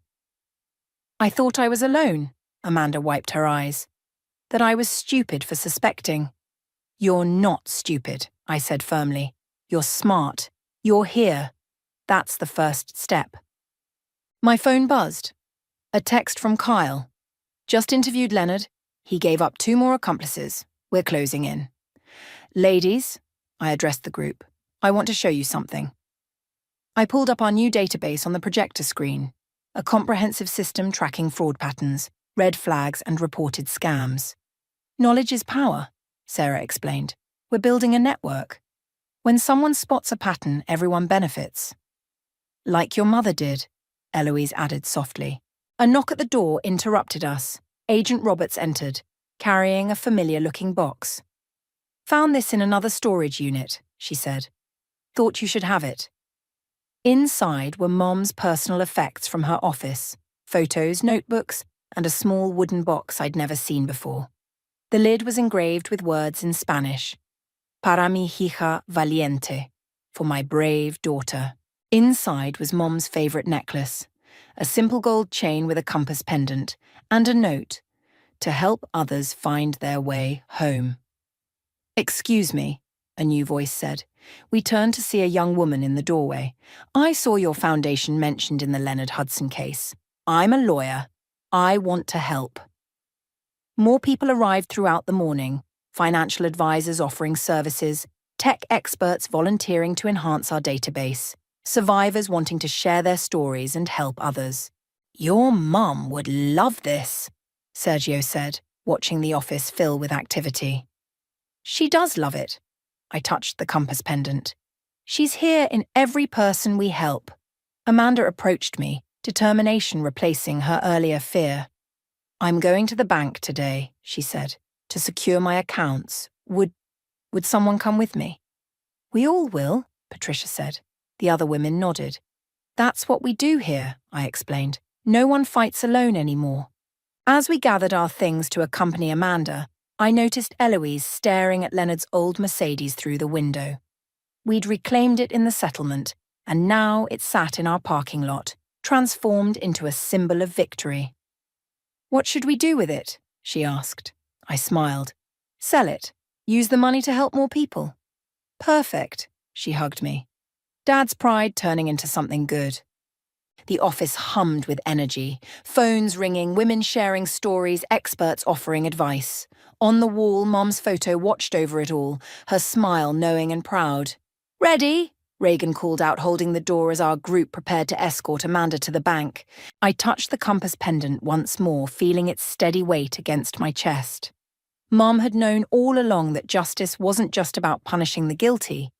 It was about protecting the vulnerable, about turning victims into warriors. "Ready," I said, joining the group of women who had become more than survivors, more than friends. We had become a force for change, a network of strength, a family forged in truth. Outside, the city stretched before us, full of people who might need our help, full of battles yet to be fought. But now we were ready, armed with knowledge, united in purpose, carrying forward a legacy of justice and hope. Mom always said that the truth finds its way home. Looking at these women, strong, determined, unafraid, I realized that sometimes home isn't a place at all. Sometimes it's a mission, a purpose, a promise kept. And sometimes it's simply the knowledge that no matter what darkness lies ahead, we'll face it together, guided by the compass of truth and the strength of those who came before us. That's not just justice, that's victory. The invitation wasn't necessary. I knew exactly when and where Helena's baby shower would be held. Standing outside the country club's entrance, I smoothed down my black dress, purposefully chosen to stand out among the pastels I knew would fill the room. My name is Zuriel, and today I was crashing my sister's party. Miss, are you at the Howard celebration? The doorman's polite inquiry made me pause. Yes, I replied, the lie sliding easily off my tongue. I'm the sister. His eyes widened slightly. Clearly, he'd been briefed about the guest list. But before he could object, I strode past him with the confidence that had carried me through countless gallery openings in Paris. The sound of feminine laughter guided me to a private room decorated in soft pinks and blues. Through the glass doors, I spotted Helena, her pregnant belly draped in a flowing white dress, surrounded by our mother's country club friends. Mom stood beside her, beaming with the pride she'd never shown for me. I pushed open the door. The laughter died instantly. Zuriel. Helena's voice cracked. What are you doing here? Mom's face hardened. This is a private event. I brought a gift for my future niece or nephew. I held up the carefully wrapped package. Surely you wouldn't turn that away. The room remained silent as I approached Helena. Up close, I could see the uncertainty in her eyes. The same look she'd given me 3 years ago when I announced I was moving to Paris to pursue my art career.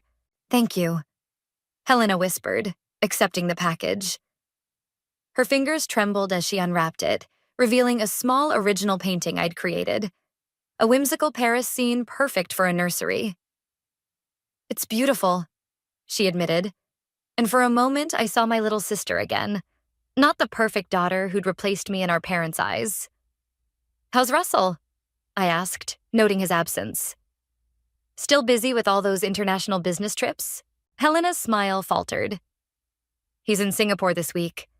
Very important meetings. Of course. I smiled, thinking of the file hidden in my apartment.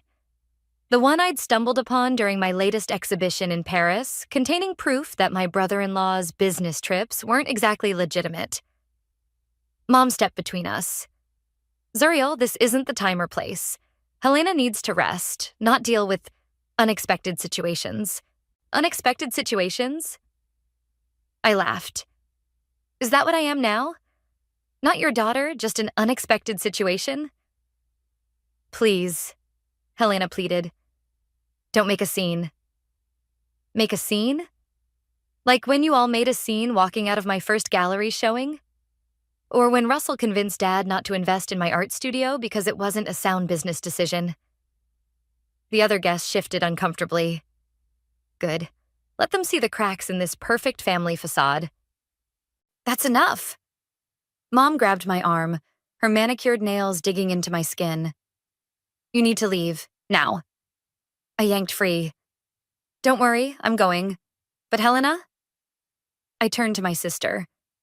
You might want to ask Russell about his recent trip to Paris, specifically about what he was doing at the Galerie Saint-Germain last month. Helena's face paled. Mom practically shoved me toward the door, but I'd said what I came to say. The seed was planted. In the parking lot, my phone buzzed. A text from Giselle. Did you do it? Phase 1 complete. I typed back. They have no idea what's coming. My hands shook as I started my car. The hurt in Helena's eyes haunted me, but I pushed it aside. They'd hurt me worse, year after year, rejection after rejection. Now it was time for truth to shatter their perfect little world. Another text came through, this time from Ty. Got more info on Russell's operations. You need to see this. I smiled, thinking of the evidence mounting in my apartment. Soon, very soon, they'd all know exactly who Russell Howard really was. And maybe, just maybe, they'd finally see who I really am too. As I drove away from the country club, I caught a glimpse of my reflection in the rearview mirror. I looked exactly like what they thought I was. The black sheep, the troublemaker, the unwanted daughter. But by the time this was over, they'd learned that appearances can be deceiving. Just ask Russell Howard about that. Holy shit, Giselle whispered, spreading the documents across my coffee table. How did you even get these? I took a sip of wine, remembering the moment in Paris when everything changed. Right place, right time. The gallery owner was arguing with Russell in his office. When they stormed out, he left his laptop open. And you just helped yourself to his files? The folder was literally named Shipping Manifests. Who labels their illegal documents that clearly? Giselle picked up a spreadsheet, her eyes widening. These numbers, they're not just shipping art, are they? No. I pulled out my phone, showing her the photos I'd taken. See these paintings? They're forgeries. Really good ones. Russell's been using art galleries as fronts for money laundering. The shipping costs are just cover for moving dirty money across borders. Does Helena have any idea? The question hit me hard. No. She thinks he's this amazing businessman building their perfect life. I grabbed another document. Look at this. He's been siphoning money from Dad's investment too. The studio deal he talked Dad out of? He redirected those funds into his own operation. My phone buzzed. A text from Ty. Meeting set with the gallery owner tomorrow. He's ready to talk. You're really going through with this? Giselle asked, concern etched on her face. Watch this, I said, pulling up Instagram. Helena's latest post showed her cradling her belly, Russell's arm around her shoulders. The caption read, "Counting down the days with my amazing husband. Blessed, yes, perfect life. That's what they all believe in. The perfect life, the perfect marriage, the perfect daughter who made all the right choices." I stood up, pacing. While I'm the failure who chose art over stability, the embarrassment they had to explain away at dinner parties. Zuriel, Giselle started. No, listen. Yesterday at the shower, Mom couldn't even look at me, but she'll look at me now. They all will. My phone rang. Helena's name flashing on the screen. I let it go to voicemail. What's your actual plan here? Giselle asked, gathering the documents. You can't just dump all this on them at once. They'll never believe it. Already handled. I pulled out 3 envelopes. This one goes to Dad, proof that Russell stole his investment money. This one's for Mom, evidence of Russell's affairs in Paris. And this, I held up the last envelope, goes to Helena, photos of Russell with his other family in Singapore. Other family? Giselle gasped. Wife and kid. Helena's not his first perfect life. The voicemail notification pinged. Helena's voice filled the room. Zuri, about what you said at the shower, about Russell in Paris, please call me back. Please. She's scared, Giselle observed. She should be. I sealed the envelopes. The truth is terrifying. Another text from Ty. Gallery owner says Russell threatened him, wants to come clean. What if this destroys them? Giselle asked quietly. Not just Russell, but your whole family? I walked to my window, looking out at the city lights. They destroyed me first. Year after year, event after event, choosing him over me, making me feel worthless because I didn't fit their mold. And this will fix that? No. I turned back to her. But it will force them to see the truth. About Russell, about themselves, about me. My phone buzzed again, a text from Mom. Your sister is upset. Whatever you're doing, stop it. Haven't you caused enough problems? I showed Giselle the message. See? still blaming me, still protecting their precious Russell. When are you sending the envelopes? Tomorrow morning. First-class mail, so they'll arrive the next day. I gathered them up, just in time for their Sunday family dinner. The dinner you're never invited to? Exactly. I smiled grimly. But this week I'll be there. They'll need answers only I can give them. Giselle stood, hugging me tight. Just be careful, okay? Revenge has a way of hurting everyone, including the person seeking it. After she left, I sat alone with the envelopes, running my fingers over the sealed edges. 3 years of pain, of rejection, of watching Russell systematically take my place in my own family, all coming down to these 3 envelopes. My phone lit up with one final text from Helena. Whatever you know, please. I'm pregnant. Don't do anything to hurt my baby. I picked up the envelopes, my hand trembling slightly. I'm not the one who hurt your baby. I whispered to the empty room. Your perfect husband did that all on his own. Tomorrow, the truth would begin to unravel their perfect world, and I would be there to watch it burn. The cafe across from my parents' house gave me a perfect view of the morning's chaos. I watched the mail carrier deliver the envelopes, then waited. Giselle sat beside me, nervously stirring her untouched coffee. How long do you think? She started, but my phone's buzz cut her off. Mom's name flashed on the screen. I declined the call. Shouldn't you answer? Giselle asked. Not yet. Wait for it. Dad called next. Then Helena. Their house erupted with activity. Mom pacing by the window, Dad's car screeching out of the driveway. Where's he going? Giselle asked. To his investment advisor, probably, checking if what I sent him is real. My phone buzzed again, a text from Ty. Russell just called the gallery owner, threatening him. Want me to send the recording? Yes, I typed back.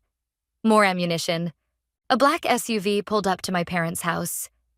Russell jumped out, moving with the panicked energy of a man whose world was crumbling. He'd clearly cut his business trip short. Here we go, I murmured. Through the cafe window, I watched Russell burst into the house. Even from across the street, I could hear the shouting. Helena appeared in the doorway, one hand on her belly, the other holding the photos I'd sent. God, she looks devastated, Giselle whispered. She needs to know the truth. My phone rang again. Helena. This time, I answered. How could you? She sobbed. How could you do this to me? How could I? How could he? Did you look at the date stamps on those photos, Helena? His other kid is 3 years old. He was married before he ever met you. You're lying. Russell says they're fake. Check his phone. I cut in. Right now. Check his deleted messages. Silence. Then muffled voices as she presumably confronted him. Zuri. Her voice broke. What do I do? Come to the cafe across the street. Alone. She's actually coming, Giselle said, watching Helena waddle across the street, tears streaming down her face. I stood as she entered, her pregnant belly leading the way. She looked smaller somehow, diminished. Sit, I said, pulling out a chair. There's more you need to see. I can't, she started. You can, and you will. I pulled out my tablet, showing her the shipping manifests, the bank transfers, the evidence of Russell's real business. This is who you married, Helena. This is who they chose over me. She scrolled through the documents, her hands shaking. Dad's investment money. All gone, along with the money from 3 other families. Russell's been running this scheme for years. Through the window, we watched Russell storm out of the house, shouting into his phone. Mom followed him, pleading. Why didn't you tell me sooner? Helena asked. Would you have believed me? Over perfect Russell? She flinched. We really did that to you, didn't we? Pushed you away. Chose him. My phone buzzed with Ty's message, the recording of Russell threatening the gallery owner. I played it for Helena. Jesus, she whispered. I don't even recognize his voice. He sounds Like a criminal? Because that's what he is. Police sirens wailed in the distance, getting closer. Did you? Helena looked at me, panic rising. No, but Russell's partners might be cutting their losses. The gallery owner wasn't the only one I contacted. The sirens grew louder. 2 police cars pulled up to our parents' house. Russell saw them and ran, straight toward the cafe. Helena, he shouted, bursting through the door. Don't listen to her. I can explain everything. Explain this, I said, turning my tablet to show a video of him making deals in Paris. Or this? Another swipe revealed photos of money exchanges. You bitch, he snarled, lunging toward me. Giselle stuck out her foot. Russell sprawled face first onto the cafe floor as police officers rushed in. Russell Howard? One officer asked. We have some questions about your art import business. As they led him away in handcuffs, Helena gripped my hand. The baby. We'll have one hell of a story to tell someday, I said. But at least they'll know the truth. Mom appeared in the cafe doorway, mascara streaking her cheeks. What have you done, Zuriel? No, Mom. Helena spoke up, her voice stronger. What have we done? To Zuri? To our family? To ourselves? I watched Mom's face crumple as the truth finally hit her. Outside, Dad's car returned, just in time to see his son-in-law being driven away in a police car. Well, Giselle muttered, guess you're not uninvited from family dinners anymore. But looking at my shattered family, I wondered if there would be any more family dinners to attend. 3 days after Russell's arrest, I sat across from my parents at their dining room table. The same table where they'd once told me I was throwing my life away by pursuing art. Now they were the ones looking lost. The bank called again, Dad said, his voice hollow. Almost everything's gone. Mom's hand trembled as she poured more wine. How did we not see it? Because you didn't want to see it, I replied. Russell showed you what you wanted. Success, stability, status. Everything you thought I couldn't give you. That's not fair, Mom snapped, but Dad raised his hand. No, Vera, let her speak. We owe her that much. I pulled out my phone, showing them more documents. Russell didn't just steal your money, Dad. He used your reputation to lure in other investors. Your friends at the country club? Check their accounts. Dad's face went ashen. The Thompsons' retirement fund? Gone, along with the Williams' college savings for their kids. Stop it, Mom pleaded. Just stop. Why? Because it hurts? Because it ruins your perfect image of him? Because your sister is upstairs crying herself sick, Mom shot back. Because everything we believed in is falling apart. Now you know how I felt. I stood up, pacing. Every time you chose him over me. Every time you praised his real job while dismissing my art. Every time you made me feel worthless because I didn't fit your plan. The stairs creaked. Helena appeared, looking exhausted. I heard shouting. You should be resting. Mom started, but Helena waved her off. I've done enough resting. She sat down heavily. I want to know everything, Zuri. No more secrets. I pulled out my tablet, but Dad stopped me. First, I need to know something. How did you find all this out? Remember that gallery showing in Paris? The one none of you attended? The flinches around the table were satisfying. Russell was there, making one of his deals. He got sloppy, left evidence. Once I started digging. Why didn't you go to the police first? Mom demanded. Would you have believed them over Russell? Or would you have blamed me for trying to ruin Helena's perfect life? The silence was answer enough. My phone buzzed. Tie again. More victims coming forward. Russell's operation bigger than we thought. You might want to warn your family. There's more, isn't there? Helena asked, reading my expression. Russell's other wife came forward. In Singapore. She's working with the authorities. Mom's wine glass slipped, shattering on the floor. No one moved to clean it up. I trusted him, Dad whispered. With my money, my reputation, my daughter. We all did, Helena said. Because he was everything you wanted in a son-in-law. Unlike... Unlike what? I pressed. Unlike the life you chose, she finished. The life we rejected. Mom started crying.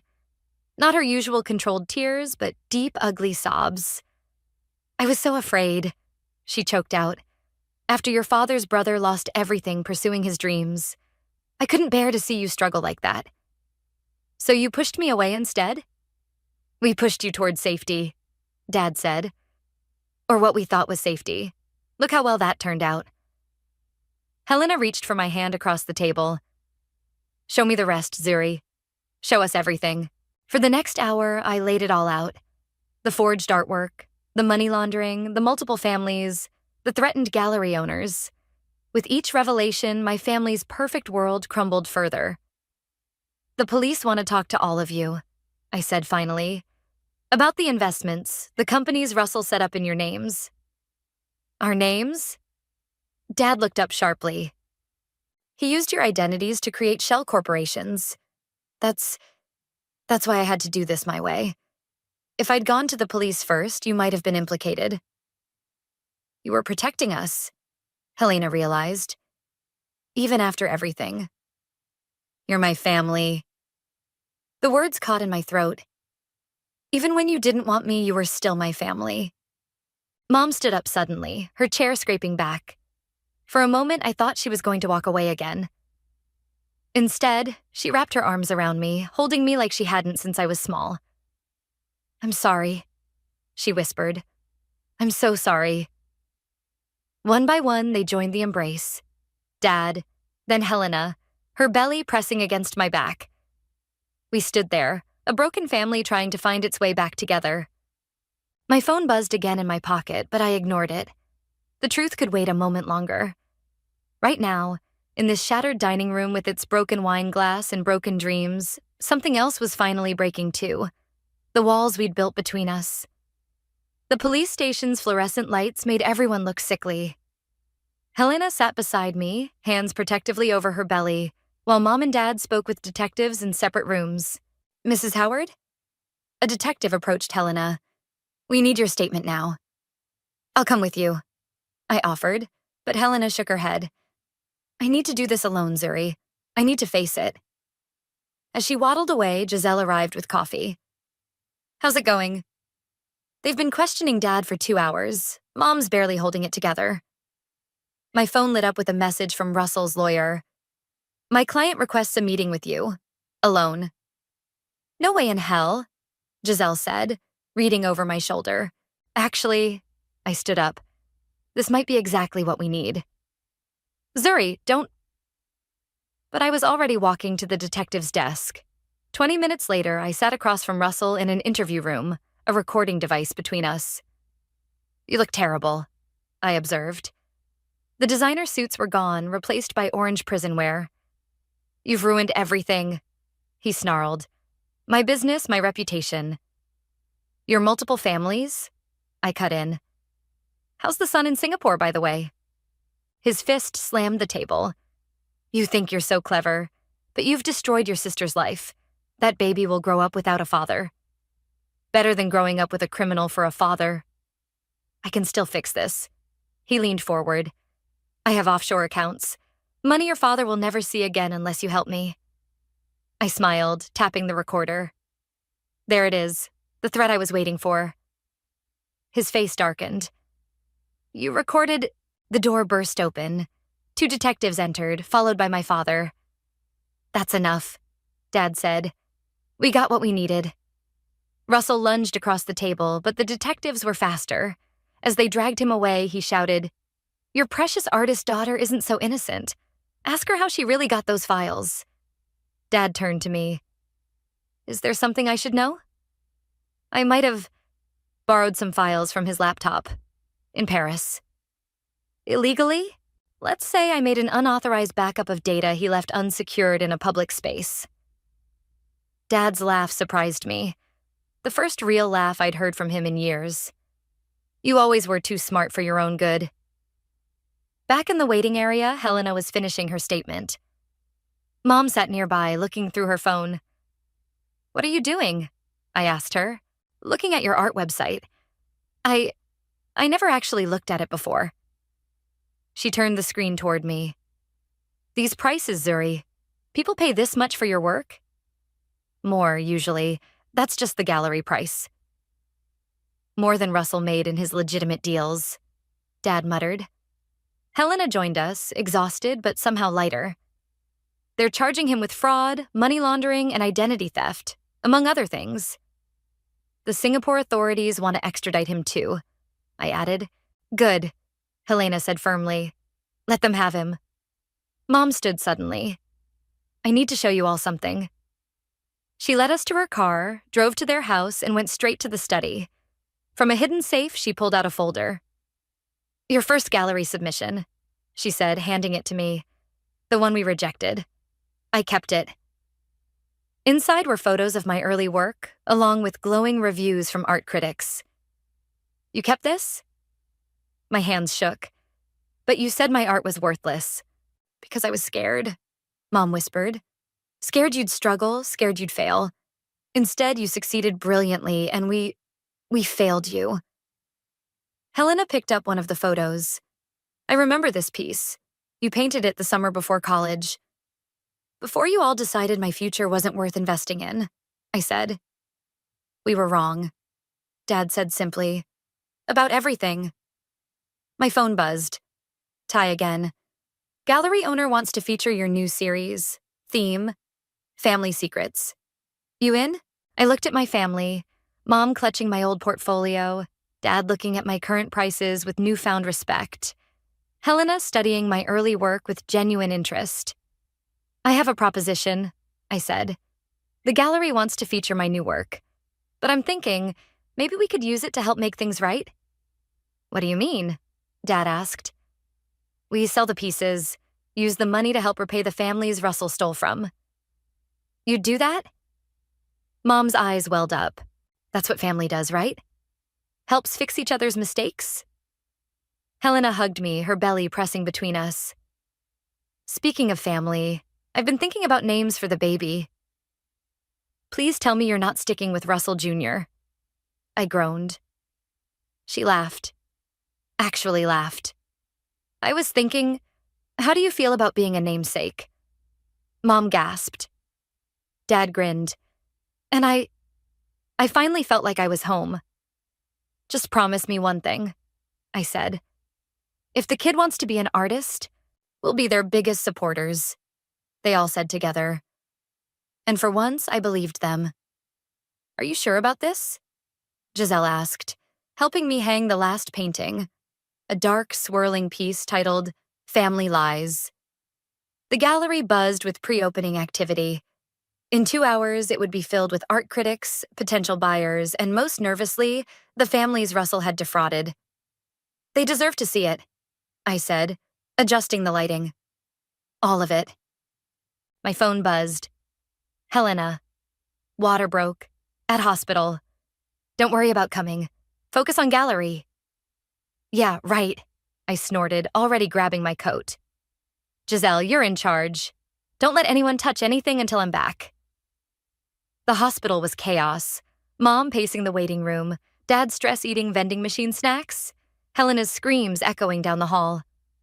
Perfect timing, the nurse said as I rushed in. She's been asking for you. Helena gripped my hand so hard I thought it would break. I can't do this, she gasped. Yes, you can. You're stronger than you think.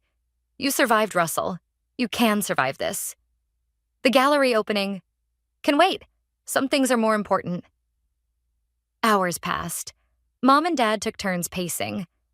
I didn't leave Helena's side, not even when she threatened to murder me for suggesting she breathed through the pain. Push, the doctor ordered. One more big push, Helena screamed. I thought my hand would shatter. And then, a new cry filled the room. It's a girl, the doctor announced. Zuriel, Helena whispered, exhausted but smiling. Her name is Zuriel. Mom burst into tears. Dad hugged me so tight I could barely breathe. And little Zuriel, red-faced and angry at the world, screamed her arrival. My phone wouldn't stop buzzing. Giselle. Gallery packed. Everyone's waiting. The Thompson family is here. Go, Helena insisted. Go make things right. I kissed her forehead, then my namesake's, and rushed back to the gallery. The space was packed, every painting surrounded by viewers. The Thompson family stood before The Price of Trust, a piece showing hands reaching for money that turned to ash. Mr. Thompson's shoulders shook. Mr. Thompson? I approached carefully. I'm Zuriel. The artist? He turned, eyes red. These paintings, they tell our story. They tell all our stories, Mrs. Thompson added. Everyone Russell hurt. I led them to a private room where Ty waited with documents. The painting's already sold, I told them, along with 3 others. The money, it's not everything Russell took, but you're trying to make it right, Mr. Thompson said, even though it wasn't your debt to pay. Family debts are shared debts, I replied, even when the family member turns out to be a criminal. The Williams family was next, then the Patels. One by one, I showed them the paintings inspired by their stories and the checks that would help rebuild their lives. Your father raised a good daughter, Mr. Williams said. The right daughter. My phone buzzed with a photo. Tiny Zuriel, swaddled in hospital blankets. I showed it to the families. Russell's daughter? Mrs. Patel asked. No, I smiled. My niece, born tonight, named after me. A new beginning. The gallery doors burst open. 2 police officers entered, followed by Russell's lawyer. Miss, the lawyer approached. My client has information about additional accounts. He's willing to reveal their locations in exchange for no deals. I cut him off. The paintings tell the truth. Let him sit with that. After the lawyer left, Giselle rushed over. Every painting sold, over asking price. The critics are calling it a raw exploration of family betrayal and redemption. My phone buzzed again. Dad. Helena's asking for you, and your mom won't stop crying about the baby's name. Go, Giselle insisted. I'll handle the rest here. Back at the hospital, I found my family crowded into Helena's room. Mom cradling baby Zuriel, Dad taking photos, Helena beaming despite her exhaustion. How much? Helena asked. Enough to repay almost everyone, I said. The paintings, they understood. They all understood. Of course they did, Mom said, rocking the baby. You showed them the truth, like you showed us. Through art, Dad added. The career we thought wouldn't amount to anything. Baby Zuriel started fussing. Mom handed her to me, and as I held my niece for the first time, Helena spoke. She'll grow up knowing the truth, she said. About everything. About art, about family, about forgiveness. About her crazy aunt who brought down an international criminal through paintings? I teased. About her aunt who saved us all. Helena corrected. The baby gripped my finger, strong and sure, like she already knew her place in this complicated family story. My phone buzzed one last time. A news alert. Russell pleads guilty to all charges. Good, Helena said firmly. Now we can focus on what matters. Looking at my family, whole and healing, I couldn't agree more. 6 months after Russell's guilty plea, I stood in my parents' backyard, watching Mom chase little Zuriel around with a tiny paintbrush. The baby's giggles filled the air as colorful splotches decorated her smock. She's a natural, Helena said, joining me on the patio, already following in her aunt's footsteps.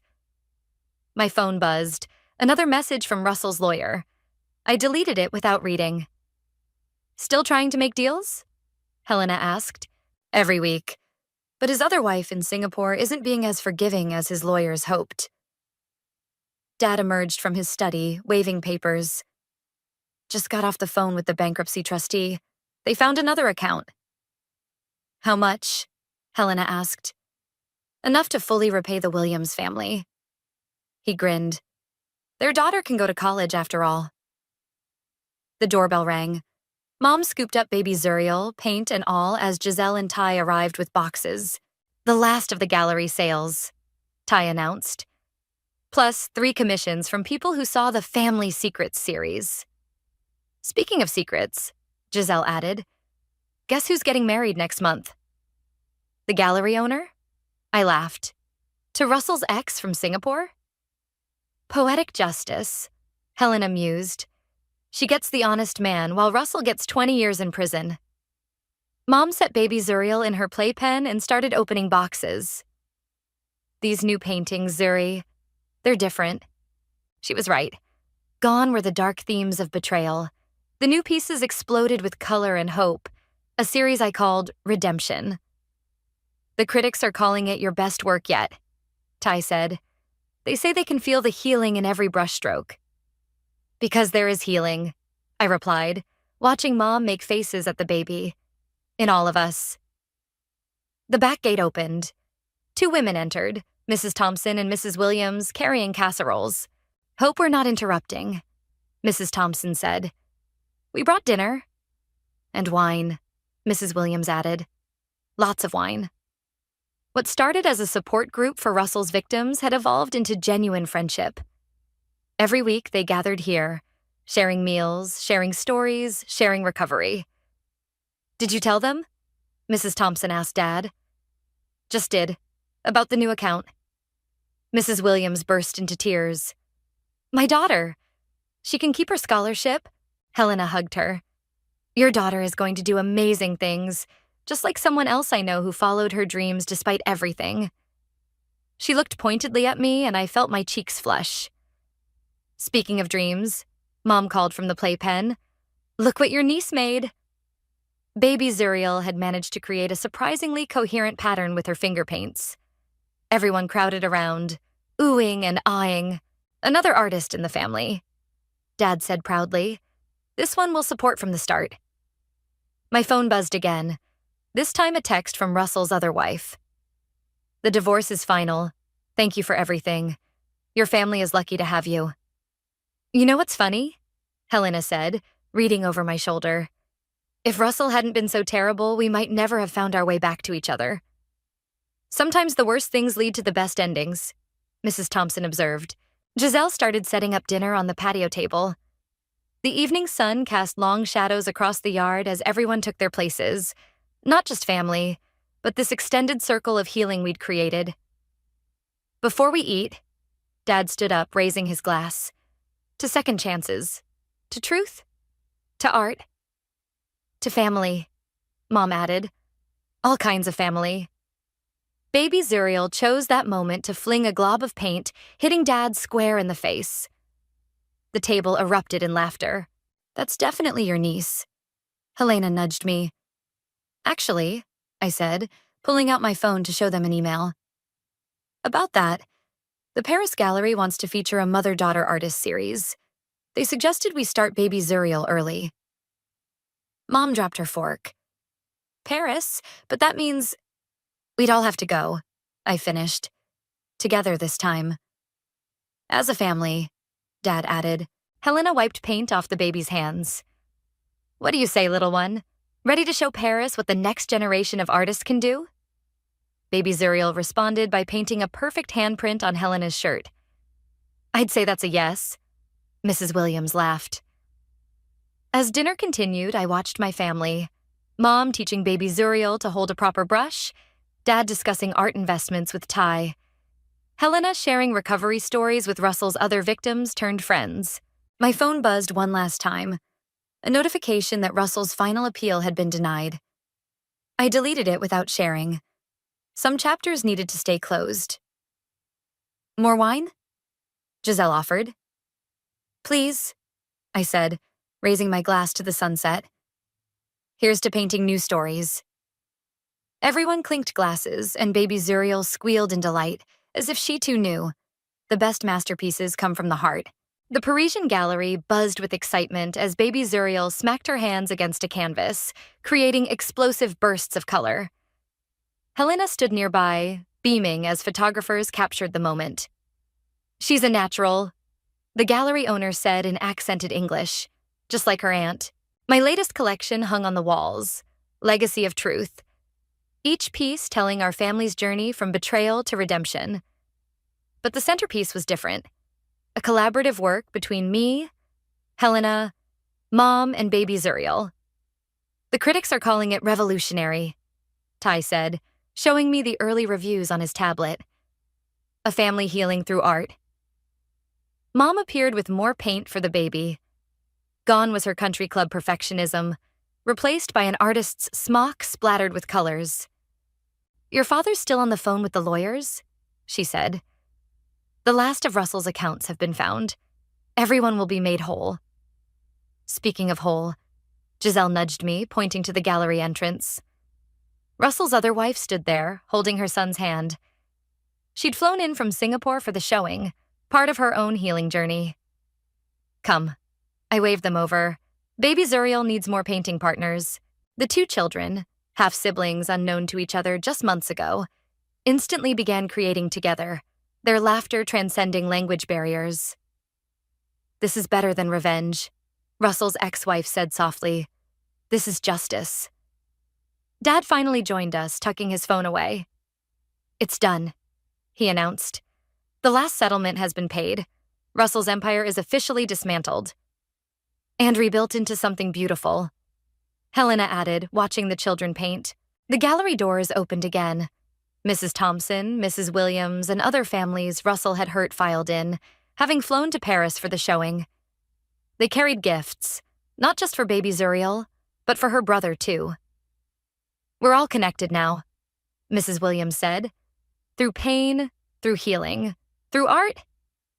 My phone buzzed, a prison notification. Russell had been transferred to Singapore to face charges there. I deleted it without comment. His chapter in our story was over. "Ladies and gentlemen," the gallery owner called out, "the collaborative piece is complete." Everyone gathered around the massive canvas. Baby Zuriel's chaotic joy, Helena's tentative hope, Mom's emerging creativity, and my guiding artistry, all merged into something unprecedented. "What's it called?" someone asked. I looked at my family, all of them, blood and chosen alike, and smiled. "Second chances. Perfect," Helena whispered, hugging me. "Just like that day you crashed my baby shower." I was so angry then, I admitted, so focused on revenge. "And now?" Mom asked. Paint streaked across her cheek. "Now I understand. Sometimes you have to break something to rebuild it stronger." Baby Zuriel chose that moment to toddle over, covered head to toe in paint. Her brother followed, equally messy. They raised their tiny hands toward the canvas. "One last touch?" Helena suggested. Together, the children pressed their handprints onto the corner of the piece, a signature of the next generation. "You know," Dad said, "I always worried about leaving a legacy. Turns out it wasn't about money or status at all." "It's about truth," Russell's ex-wife added. "And family," Mrs. Thompson said. "And art," Mom finished, surprising us all. The gallery erupted in applause as the piece was officially unveiled. Critics rushed forward, cameras flashed, but I stepped back, watching my family interact with natural ease. Helena teaching her daughter to mix colors, Mom discussing technique with aspiring artists, Dad proudly explaining the investment potential of art to anyone who'd listen, the two children creating without care for the past's complications. "You did it," Giselle said, joining me. "You got everything you wanted." "No," I corrected her. "I got something better. I got what we all needed." My phone buzzed one final time, a message from the Singapore authorities. Russell had confessed to everything, finally taking responsibility. "Should we tell them?" Ty asked, seeing the message. I watched baby Zuriel laugh as she created another masterpiece, her brother adding his own flourishes, their mothers chatting like old friends. "No," I decided. "Let's focus on this masterpiece instead." The Paris sunset streamed through the gallery windows, catching the fresh paint on the collaborative piece. In the golden light, all our broken pieces, family, trust, love, art, had transformed into something whole. "More paint," baby Zuriel demanded, her first complete sentence. Everyone laughed, and I grabbed a fresh palette. Some stories end with revenge, others with justice. But ours?